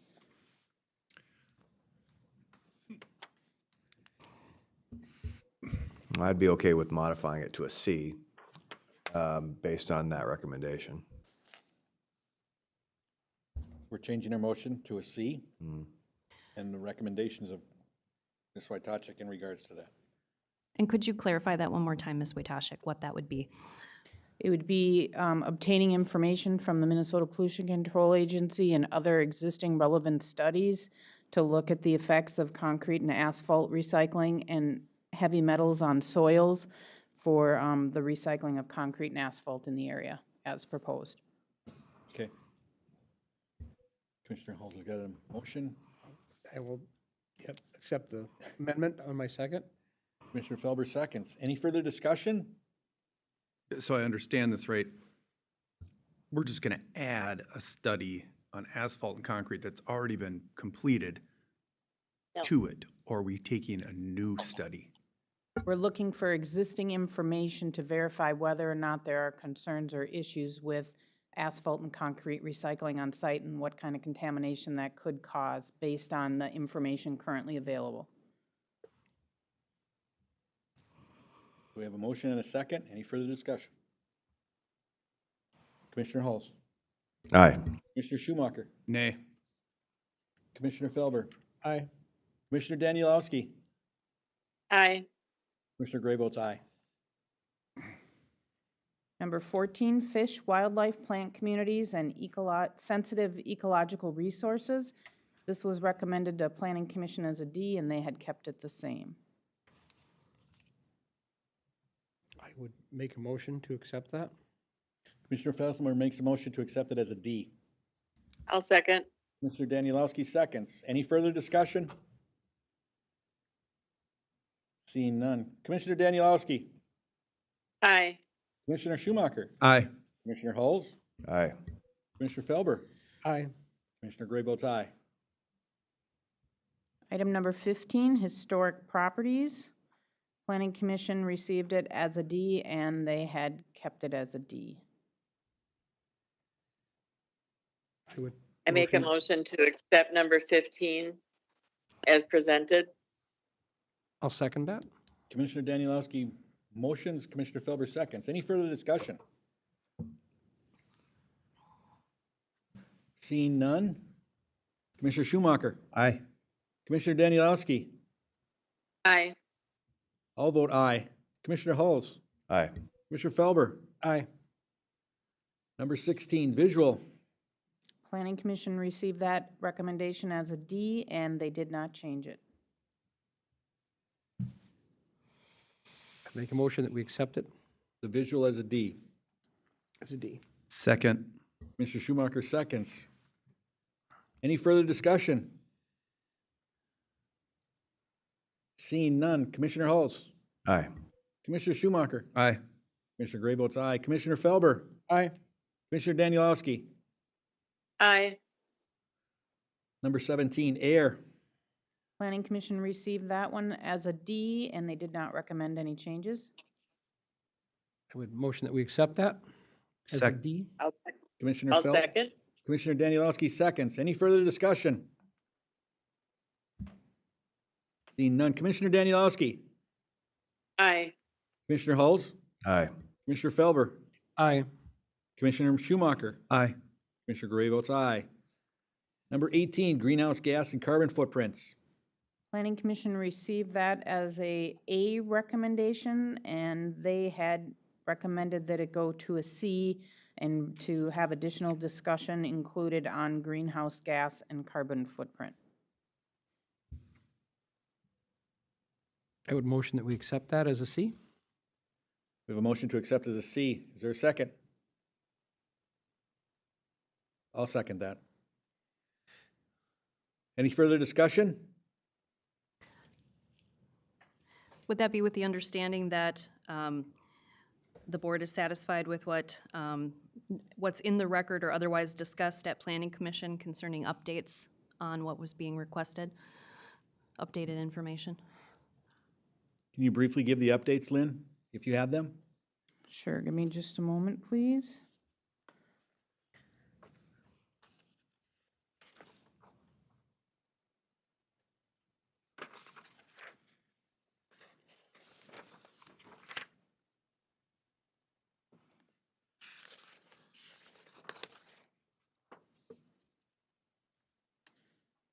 That was number 18, correct? Correct.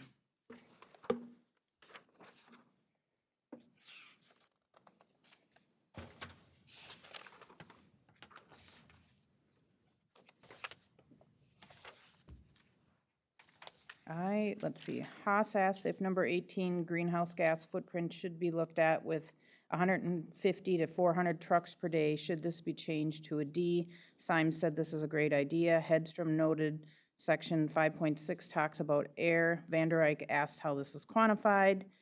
Demulles added 5.6, seems to be more about mining. Then we had Ms. Polly, who is the consultant for Wholesome. She added that the greenhouse gas analysis is part of the EAW. Minnesota Environmental Quality Board added the greenhouse gas analysis.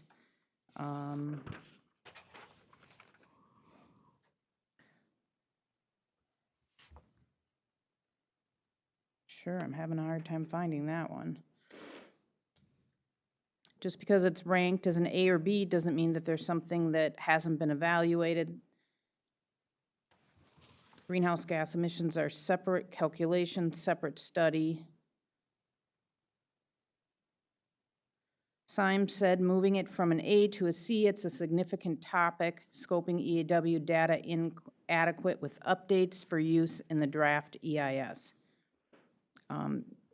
Ms. Nyhouse asked what additional information they wanted.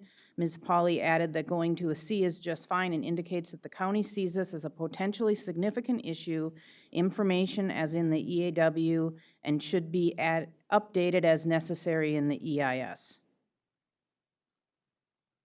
So to make sure that we have all the information we need to update that section. Is that sufficient for you, Don? My question back to the board is, would the intent be then that there'd be updates, if any, to any of the greenhouse gas or carbon footprint studies that are available? Is that correct? Correct. We'd take that additional information that they can find and add that. If that's the board's intent. Good with that as a motion? Do I need to modify my motion? Perhaps you want to clarify it, especially since we've had this additional discussion. So I guess, okay, I'll withdraw my previous motion and then see if I can phrase this correctly the first time through. To accept that as a C with the addition of any new information that comes up in greenhouse gas research or studies to be presented to us along with the study. Is that, did I phrase it correctly? To address the Carbon issues with the high traffic volumes proposed. Due to the high traffic volumes proposed. Thank you. And if you would add not just greenhouse gas, but also carbon footprint. Carbon, yeah. So Greenhouse gas and carbon footprint. or any updated or new studies or information. Or any updated new studies and information on those two subjects. I think we're there. Are we? We're there. And I'll second that again. Any further discussion? Commissioner Danielowski. Aye. Commissioner Halls. Aye. Commissioner Schumacher. Aye. Commissioner Felber. Aye. And I'll vote aye. Number 19, noise. That went to Planning Commission as a D, and it stayed the same for the recommendation to the county board. I would make a motion that we accept that one as a D. Second. We have a motion and a second. Any further discussion? Commissioner Halls. Aye. Commissioner Schumacher. Aye. Commissioner Felber. Aye. I'll vote aye. Commissioner Danielowski. Aye. We are on number 20. Transportation, that went to Planning Commission as a D, and it remained as a D for the recommendation to the county board. I'll make a motion that we accept that as a D. Commissioner Felber motions. Second. Commissioner Hall seconds. Any further discussion? Commissioner Danielowski. Aye. Commissioner Halls. Aye. Commissioner Felber. Aye. Commissioner Schumacher. Aye. Commissioner Gray votes aye. And we are on number 21, cumulative and potential effects. That went to Planning Commission as a C. Planning Commission recommended a D to add a health impact statement. They were concerned about it being a huge project, 25-year plus project, and long-range effects. I believe we've already discussed that we're gonna look at adding an item number 22 other, where we will put a health impact statement or study. What are the wishes of the board?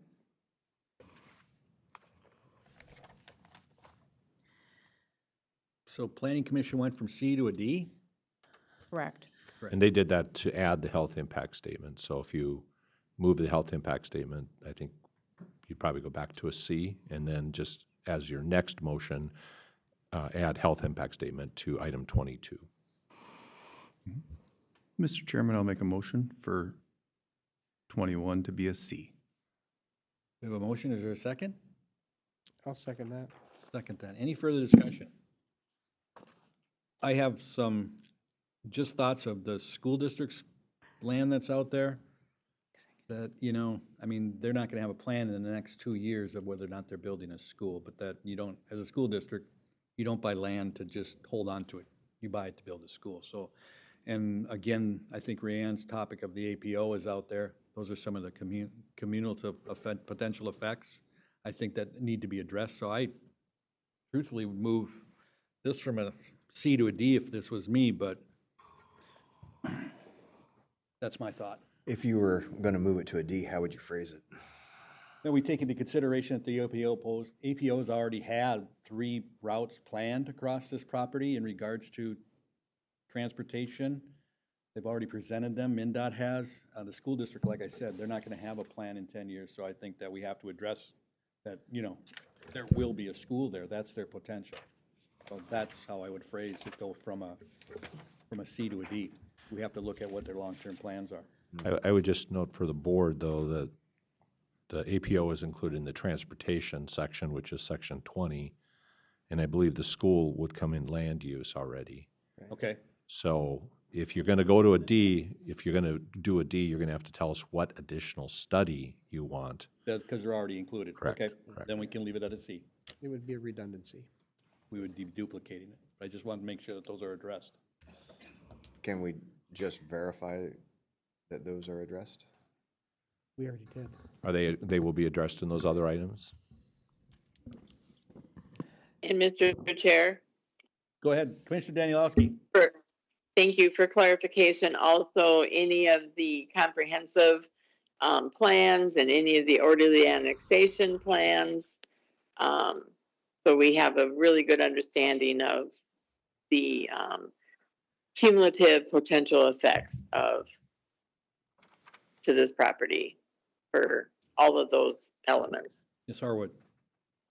Yeah, so those studies that you've all mentioned would be covered under some of the other topic categories, land use, transportation. Again, the purpose of the cumulative potential effect category is to look at the footprint of the proposed project, how that might overlap with the footprint of other projects that may be identified through those plans, or other projects that are reasonably expected to move forward.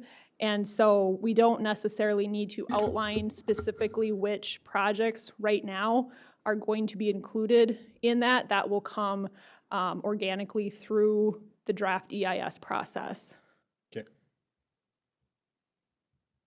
We can leave it at a C. So we have a motion and a second. Any further discussion on that? Commissioner Hulse? Aye. Commissioner Schumacher? Aye. Commissioner Felber? Aye. Commissioner Gray votes aye. Commissioner Randy House. Yeah, you. Aye. How soon you forget. I know. All right, so Gary's, we're at 21. Now we're gonna, 22, we're going to increase that to look at the, Number 22, the section on that is called Other Potential Environmental Effects, and we would put an executive summary in there for health impacts. and that would have no rating. Correct. The motion would be to include a summary of health impact statement or assessment within item 22. Don? So moved. What would the commissioners suggest then, so that there's specific direction to the project proposer and to the county on what information should be included in that executive summary? For me, I think it would be everything that would evolve around the health. Air, water, noise, sight. I think what our intention was, because I'm going to try a motion here without getting yelled at by the lawyer again. Or we have a motion. Oh, we do have a There motion. is a motion, and I apologize, I was attempting to clarify the motion. Okay. I think what our intention was, is that there be one place, there be a summary for all health impacts in all the previous sections. That was the intent. Summary of. Is that specific enough for what you're looking for? Would that be specific enough for you, Allison? Can you repeat what the motion was? We haven't made the motion. You have Oh, not what- made a motion. I withdrew it because we were gonna, Have some more discussion. Go ahead, Andrew. Yeah, so I think the intent was that we have, under item section 22, a summary of all health impacts identified through the previous sections of the EIS. Okay. Just looking, I'm unsure if we can include it under 22. 22 is technically its own category. It may be more appropriate just to ask for an executive summary on its own versus having a So specific. it's not in a, but it would still be part of the EIS? It would still be part of the EIS, yes, just as an executive summary. And it could outline, summarize the impacts to each of the categories or just the specific ones you mentioned. Well, this was specific to health impacts. So the way I would phrase the motion would be to move to include an executive summary of all identified health impacts in the previous sections of the EIS. That work for you? Yep, that works. I think the main analysis is whether or not there's sufficient direction for the proposer and for the county. So you're hearing that there is. Yes, as long as it's clear that it's a summary of the existing information that will already be studied, then yes. Existing health impacts, yeah. So we have a motion for that? okay, so I'll I'll take a second. shot at this. We have one. Already, Need a second. Oh, you move it? I'll second it then. We have a second. Should we clarify the motion? Commissioner Halls? so I made a motion to include an executive summary in the EIS summarizing all identified health impacts through the previous sections of the EIS. We're good. Everybody's clear? We have a second. I will second that. Commissioner Danielowski, got your name right. Thank you. Aye. Commissioner Schumacher. Aye. Commissioner Halls. Aye. Commissioner Felber. Aye. Mr. Gray votes aye. I think that's it. On this. for the So individual. we've made all the changes to this scope. Now we vote. We'll bring back the order at the next board meeting. We'll bring But I back do the- believe they would need to move to approve the scoping decision document As presented. as now with As the amended. changes that have been As amended. Correct. So, I will make a motion to approve the scoping document as amended. Scoping decision document. The scoping decision document correct. as amended. And I will second that. any further discussion? Like I said, I think that we run the risk on any of these is that we could do too little. So moving anything forward that we did, I think, is a benefit. So I think more is better. So So with that said, are you happy with what we've done thus far? I am so far happy with what we've done this far. Okay. Because now's the time to, And then, if anybody's feels like we've not Addressed it. addressed something, now's the time to say it. I would recommend a preamble to your specific motion, as per Don's earlier statement, which is based upon evidence in the record and the board's evaluation and subsequent review and deliberation thereof. I move to approve it as amended. So moved. Thank you. I will accept that amendment. We have a motion to accept the amendment as presented and amended. Commissioner Danielowski, Aye. Commissioner Schumacher, Aye. Commissioner Halls, Aye. Commissioner Felber, Aye. Commissioner Gray votes aye. Thank you Thank for you all all. your time on this. Thank you. Mr. Chair, I'd recommend a 10-minute recess, and then we'll get back and we'll reconvene. Just, yeah, 10-minute recess. One thing I want to do is thank the staff, the planning commission, this board, Folsom, and our consultant in regards to this, because this is a lot of work by everyone involved. And the community. And the community and all the A comments. 'Cause- lot, the community also did a lot of research and a lot of work. Yes, because those are all, none of us take this lightly. We understand the scope and the size of this project, and it weighs heavy on all of us, I think. So just a big thank you to everyone that's been involved in the community. Totally agree. Thank you. Right, we'll take a 10-minute recess. We'll reconvene at 11:30. 11:35.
We're back in session, Okay, and we are currently on agenda item number 4.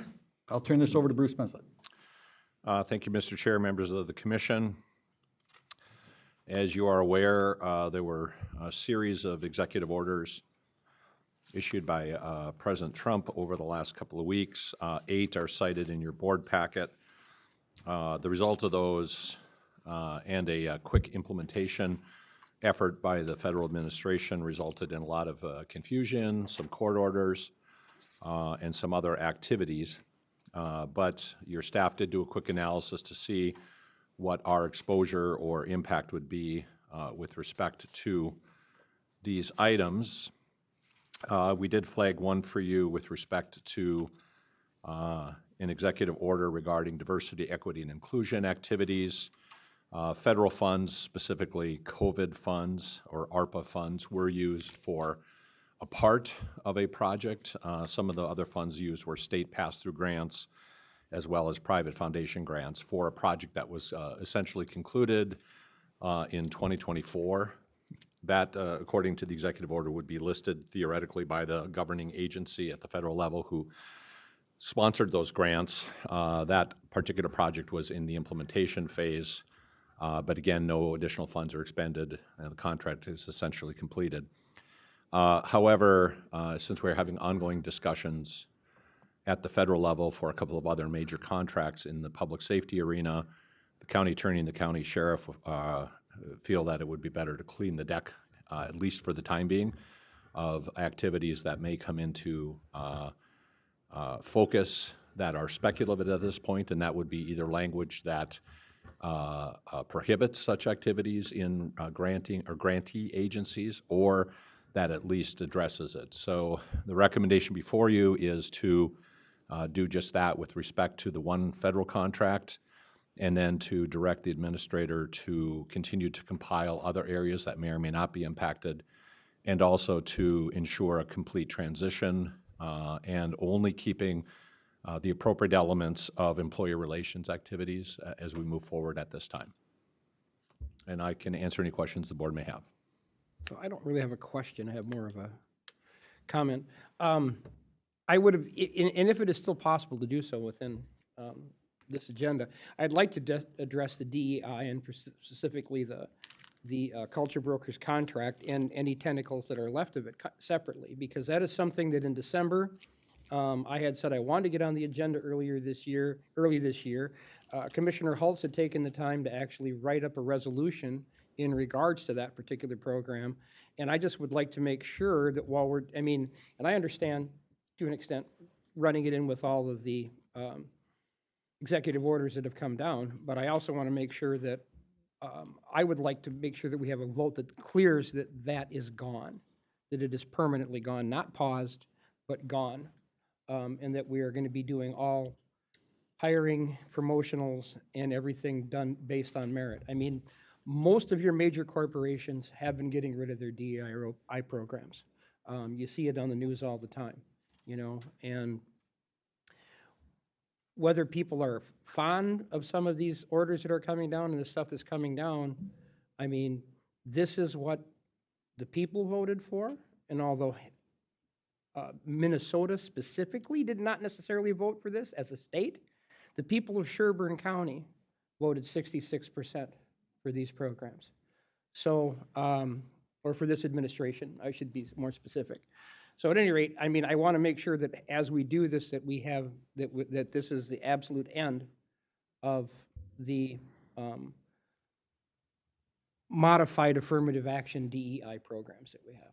And I would just note for board's discussion, the very first motion is, or first part of the motion is to do just that. Move that all county initiatives, programs, or activities specifically designated, funded, or designed to advance diversity, equity, inclusion, and then I did include or the new Green Deal, B, and then it's up to the board how you would like to proceed, suspended or terminated to the extent allowable under law. And just to comment on that just briefly, I am of the mindset that I would like to probably turn those into 2 separate statements. Right. The reason being is, and I'll articulate why in a minute, but I am on as Commissioner Messel mentioned, or I'm sorry, Commissioner Felber mentioned, I did draft a resolution. It was very specific in scope, and it was specifically around the county DEI programs. So I think we ought to treat that separately than the energy programs. And the reason I would say that with the energy programs is because the state statute currently under the 2040 program and federal and the current direction of the federal programs are almost diametrically opposed. And so I think it's best to suspend those for the moment, because I don't know how how the interplay is going to happen on the energy programs between the state and federal. So I think the pause terminology there is probably appropriate, because I don't think we want to pigeonhole ourselves. We want to be able to maximize any energy programs that are made available to us. And the board can clearly just repeat that first motion, two separate things.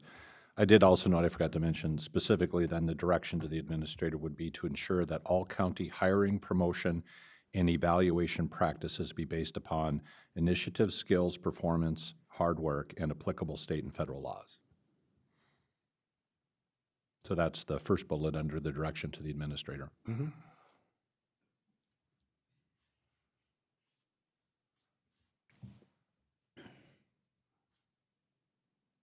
Can we state the motion of the first one then?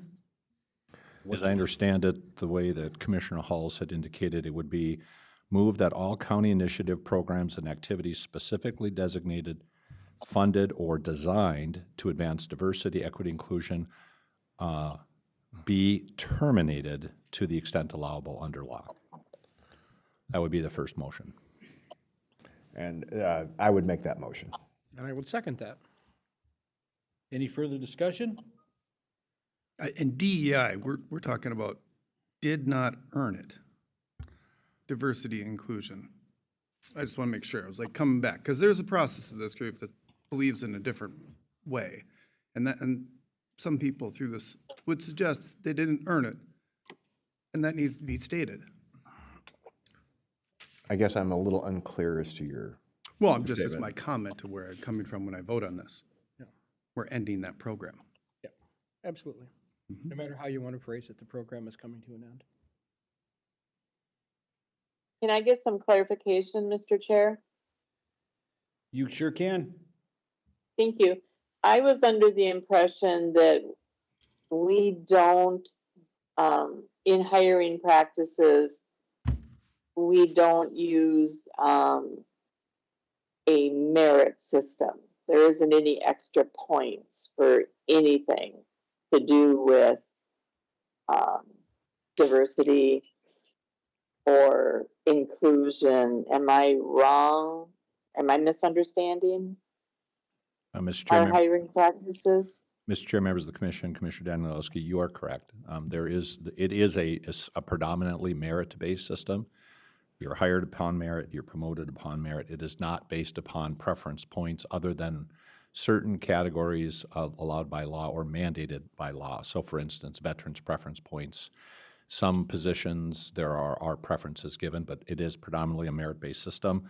County has not hired, promoted, or evaluated individuals based upon what would commonly be called DEI. I just wanted that clarification because I'm hearing that being mentioned as a reason to terminate it. If I'm hearing it correctly. Specifically, the programs and initiatives that would be part of the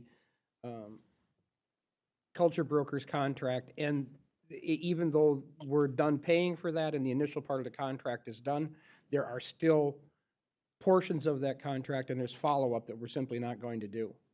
We're not going to be bringing those initiatives in because it's the secondary initiatives, the putting the plan into action section that actually sort of changes how you do your business.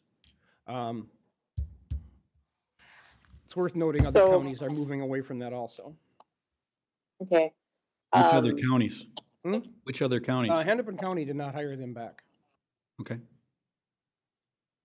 Okay, and I'm understanding that, you know, for culture brokers and the, making sure the termination of that, I just want to get a better understanding, I guess, on what it is that, we would not want to do going forward. Well, But not throw, I guess, not throw everything out, like not throwing the baby out with the bathwater, if that makes sense. well, we're singling this out specifically because it was an initiative that we had before this period of time, before these executive orders came out. But with the advent of the executive order, anything like that in our programming will, could, if all these stand up, potentially stop us from getting federal funding for any program that's part of. Yeah, and I you know, I do understand that, and I definitely would not want to risk losing any federal funding. But to your point, I would be looking for more clarification coming from the executive orders as well.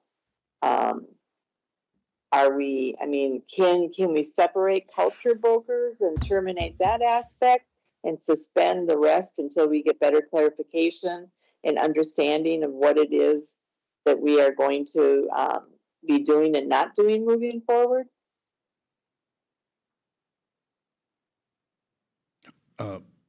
Would be hiring on merit-based, promotion on merit-based, promotion on the best people that we can possibly gather to do the work of the county. Bruce, didn't you state that that's the way it is right now? That's correct. That's correct. And I think it's important to point out that the motion as it's drafted here just simply reiterates that.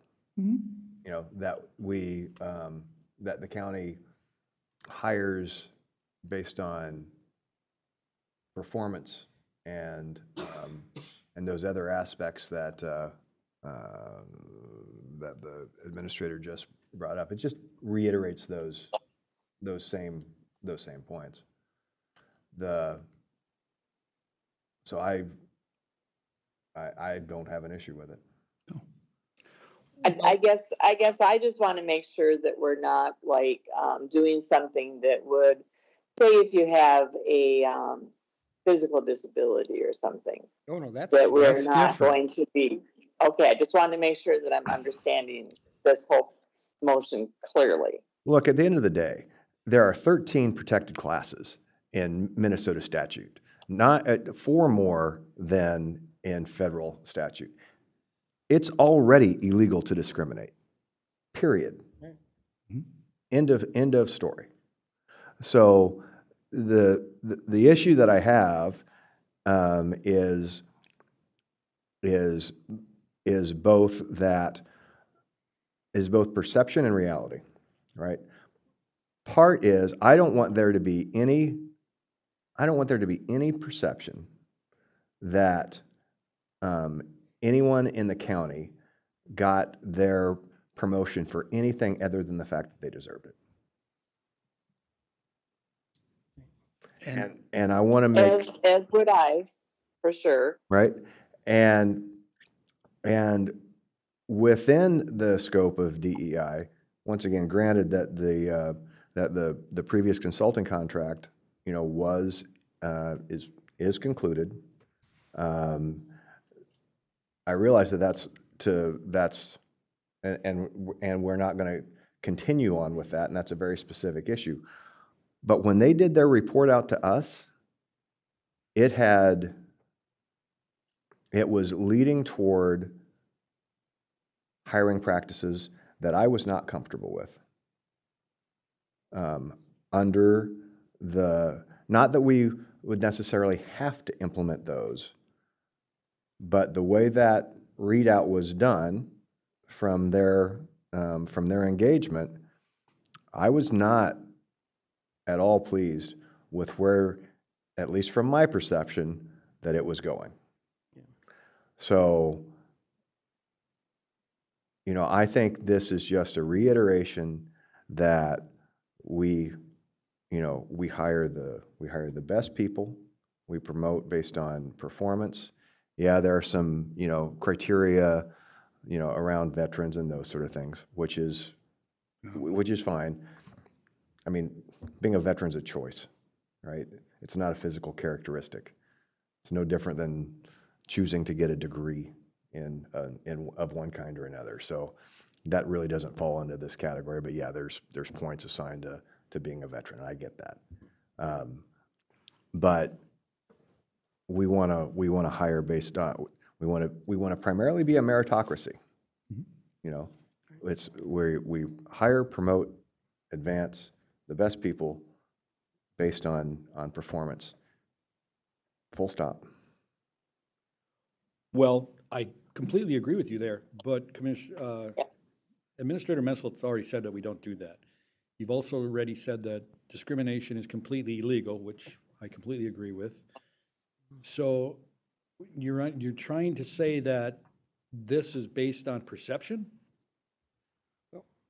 That's what you're saying. This whole thing is based on perception, people's perception of that, right? Is that? This program brings in a background that starts to look a lot like the affirmative action that existed when I went to work. And I said this the first time it came in, and I'll say it again. I was bypassed for jobs based on the boxes I could check in 1991. And if I had met my birth family prior to then, I could have checked a different box and I would have not have been bypassed, which is how absurd I think that affirmative action and all these types of things are. So I don't want to have that kind of an underpinning to what we do. I don't want to waste our time doing that. And like I say, if you are watching, I mean, Target Corporation, for one of the biggest ones in Minnesota, is canceling their DEI program. It's in the news. So a lot of places are canceling these because they end up being, in the long run, divisional within the people that work there. It's not a bad idea. I mean, I'm a huge fan of different cultures and different things that people do. But, you know, having it be some level of enforcement, I think, is the issue, or forcing people to go along. Mr. Chair. Commissioner Danielowski. Thank you. And to that point, I mean, I have seen that in the news as well, but they've also then said that they are continuing to do different programming in different ways in their company. Oh, sure. And I've already had that conversation with Administrator Messel. You know, I mean, I don't want to lose some of our employee resource groups that are strictly resource groups. We want to make sure that we maintain those. But it has to be a resource group providing support for people. You know, I mean, our neurodivergent, I believe the correct term, neurodivergent resource group. I mean, those are people who have a lot of extra issues, and they need resources, and having a group within your occupational space that can help you find those resources is a great idea. We just need to put those under employee engagement or some other HR somewhere, I think, probably. So what? So then, what employee I'm resource sorry. group did you get rid of? I have to look. I would seriously have to. You'd have to take a look at exactly how they're managed. I mean, I haven't been to all the meetings, so I have no idea. To be clear, I'm not recommending, and the motion does not recommend getting rid of employee resource groups. No, and we're not. As long as they're resources. If they become support groups, I would transition them to not being, you know, we would support with room and, you know, time off for, you know, lunch or whatever, which we do for any outside agent group. But these are resource groups. They're defined under your total rewards initiative. They are distinctly different. Yeah, I brought that up because, I mean, in terms of, you know, Commissioner Danilowski's concern about throwing the baby out with the bathwater type thing. I mean, some of this stuff that we can keep, and because it's beneficial. So how soon would we follow up then with what it is that we would still be doing and supporting in our employees? If the direction is given to the administrator, which I have on the bottom of the page of the recommendation, then I would focus on employee recruitment, marketing, and retention under total rewards. So unless the board wants a specific follow-up, I don't see additional action required. Yeah, it's I should amend that. With respect to the other initiatives, it's the executive orders, because the second motion is to suspend activities that clearly would fall within those other ones, which we haven't identified yet. But those I would come back with once we have additional information from the federal. Just like we did with ARPA funds, it took about 6 months for guidance to come. We expect there will be guidance on some of these other ones. And the one I flagged that we're watching closely is federal funding for transportation projects. And the example there was there was actually contractual language in prior years that required and scored for climate assessments, required and scored for food desert or those types of things. We expect that language will be removed, but they're in active contracts right now. So we wouldn't suspend those, but we'd expect additional guidance. It is possible, however, and this is the speculative part, that future contracts may not only not require that, they may prohibit it. And it may be prohibited not just in terms of the specific contract, it might be within the organization itself. We just don't know. And the example that I can give historically is when federal funds were tied, unless states raised the drinking age to 21. And so states were punished if they didn't take those actions. It could be there. The difference, and the key difference here, is just like affirmative action, those were based upon law. This is currently based upon an executive order which can only apply to a federal agency, which is why there's going to be questions in court. Because if you require a federal agency to do something that contravenes law, such as the Impoundment Act, people will be out there. This is not our wheelhouse. We're so far removed from that level of conversation, however. All we can control, and specific today, is the initiatives that we know were funded and were specific. And I think we want to be clear, too.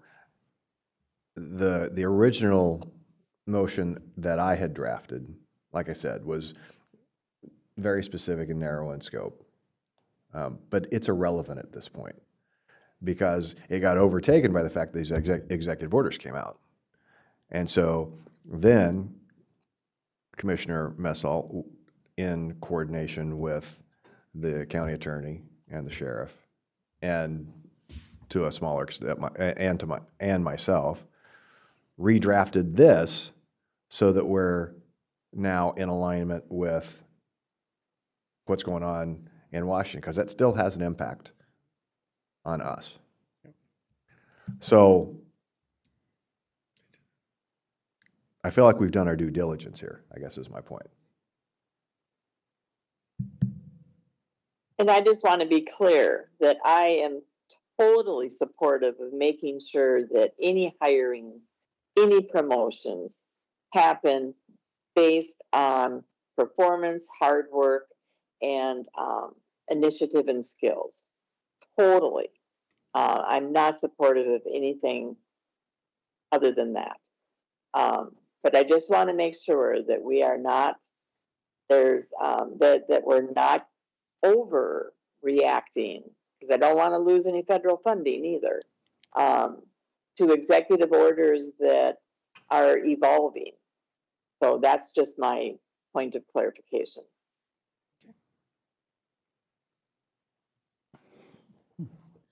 So I think the way we're doing this is we're going to end up with, I think, 3 motions, because we're going to have the first one. Well, maybe more than that. Depends on how the votes go. But we'll have the first one. We'll have the second one under Green New Deal. And then we'll have the third one under directing the county administrator to look at specific EOs and their impacts. You actually don't need to do the Green New Deal separately, it would fall under the second motion. I think we can do two. Just do it as a Just- yeah, second just- motion. You just amend the first motion to say the DEI be terminated versus suspended, yeah. I completely understand the federal ramification to this, the interpretation of law, the contracts, all of that. I get all that, but we're not Target, we're not Costco, we're not Hennepin County of the 1990s. We're Sherburne County. We stay in our lane of what is best for Sherburne County. We're 5 commissioners that sit behind this dais, and whatever the vote may be on this, my assumption is that we'll all support whatever that is. But again, I think culture brokers, you have to realize also, culture brokers did not, part of that was to have staff be able to deal with the public in a better way. It wasn't just to be dealing with the individuals in the county. I mean, DEI means things totally different to everyone. It means things differently to Sherburne County. It means different things to the federal government. You can pick out any one of those words and put whatever name you want to put in front of it, but it all is different. We're Sherburne County. We're not the federal government. We're not Target. I can't emphasize that enough. We're here to, what's best for our employees, what's best for our residents. Nothing else. This is not a political statement. It's not a personal agenda. It shouldn't be. It could be, but it's not for me. It's what's best for Sherburne County, period. And I look at that as a different way than everybody else might. But I, again, as chairman, I sit behind this dais. Whatever the vote is, I'm going to live with that. I'll support that and move forward. I don't have to, and like all of us, we don't have to all agree on what's going to happen. None of us have to. We don't have to agree. But yet, we're all going to have our own vote. And whatever that may be and whatever that ends up being, I'll support. I don't have any problem with that. And I think as a board, we've shown that historically. We've had a number of close votes over the last couple of years. And I think we've shown that we take the vote and we move on. Move on. Right? And I'm 100% fine with that. Because at the end of the day, we all come to this table or this dais with our own experiences. And so as long as we continue operating in that method, I think we're doing just fine. So I think if the board wants, you can take the whole thing as a single motion, just with the changes that are made to the first one, so. Well, I could, so I guess I would modify the motion then. I got to get the whole thing up on a screen. Yeah, sorry. It's just the first motion would be specific to termination of DEI, and then the second motion stands as it is because it includes the Green Deal. And then the third and fourth are instructions to the administrator. Do we need to read it? No, it's part of your motion. Okay. I mean, the board can discuss if you want to break them into 4, but it's really just one motion, so. Well, as you amended it. I mean, I'm fine with taking it as a single motion, as just discussed, if that works for the board, but I'm fine with breaking it up. But Mr. Chair, I'm sorry, Andrew, thank you. Before you make a motion, would you be open to suspending so we can get a better understanding of reviewing what it is that we would be eventually terminating?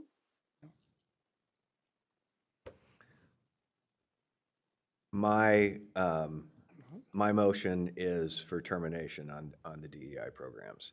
We can vote on that, and if that fails, then somebody else can make a second motion. Okay. Okay, thank you. So essentially calling the question then at this point. Yeah.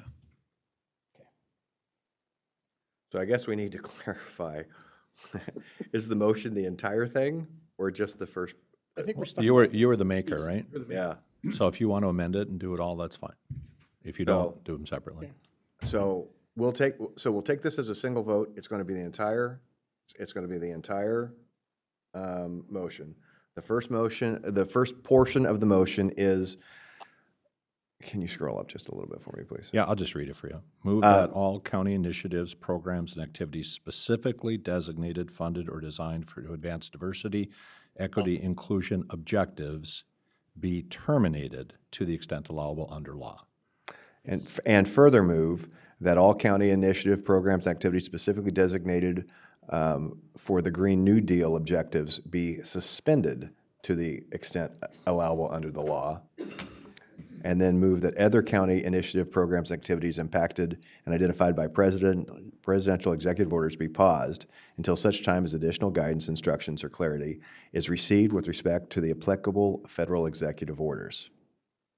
Instruct the county administrator to compile a list of county programs, initiative, and activities that received or receiving federal fundings from January 2021 forward to identify to the extent practical if such programs, initiatives, and activities contained in specific requirements, actions, or incentives relating to one or more of the presidential executive orders, protecting American people against invasion, reevaluating and realigning United States foreign aid, putting America first in international environmental agreements, unleashing American energy, ending radical and wasteful government DEI programs and preferencing, defending women from gender ideology and extremism, and restoring biological truth to the federal government, enforcing the Hyde Amendment.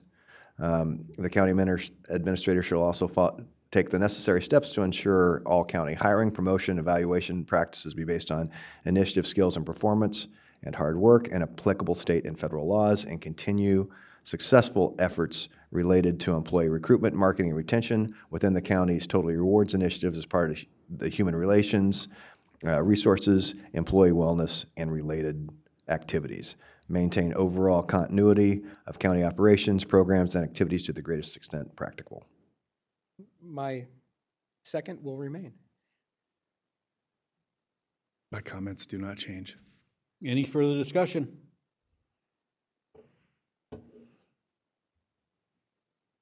Roll call vote. Commissioner Hulse. Aye. Commissioner Danielowski. Nay, because I would like to see it suspended for further clarification. Commissioner Schumacher. Aye. Commissioner Felber. Aye. Commissioner Gray votes nay. Motion carries. Okay. All right, now we'll make it the best. Thank you, Mr. Chair, members of the commission. You guys get to do your reports now. What do you want to do with workshops? Can we do the workshop in 20 minutes? The first part of it? You can delay Dan's. You can start the conversation, I think, to go through. I mean, how much time we were going to go through the whole ordinance, weren't you? No? Just a summary conversation to start with? Just a quick overview. Okay, so we can do an overview in 20 minutes, yeah. Okay, then should we You suspend? should probably keep your commission reports really short then. Commissioner reports really short? Or I Suspend them? I could make a motion to modify the agenda and eliminate the commissioner correspondence today. Oh, I would like to not do that. I'm fine with that. There's a second. Do I have a second? Second. Any further discussion? We're going to modify our commissioner reports, not have them today. Rhiann, is that okay? All those in I'm any fine other with that. discussion? There's discussion here. I mean, I got like 20 things that I've been to. Some of it's really relevant, you know? But We could move it to the end I can talk fast. Or you could just submit them and then I'll circulate them. That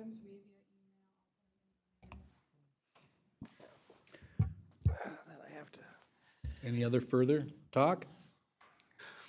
then I have to. We have a motion from Commissioner Halls, a second by Commissioner Schumacher. Any other discussion? Commissioner Danielowski. Aye. Commissioner Halls. Aye. Commissioner Schumacher. Aye. Commissioner Felber. Nay. Commissioner Gray says aye. All right. My suggestion, though, would be all to submit your reports to Keisha and have them included into the minutes of the meeting. Yes. With that, we'll move to, we've already had a break, we'll move to our workshop. First one is going to be Lynn, but she's not here, so Mitch gets that?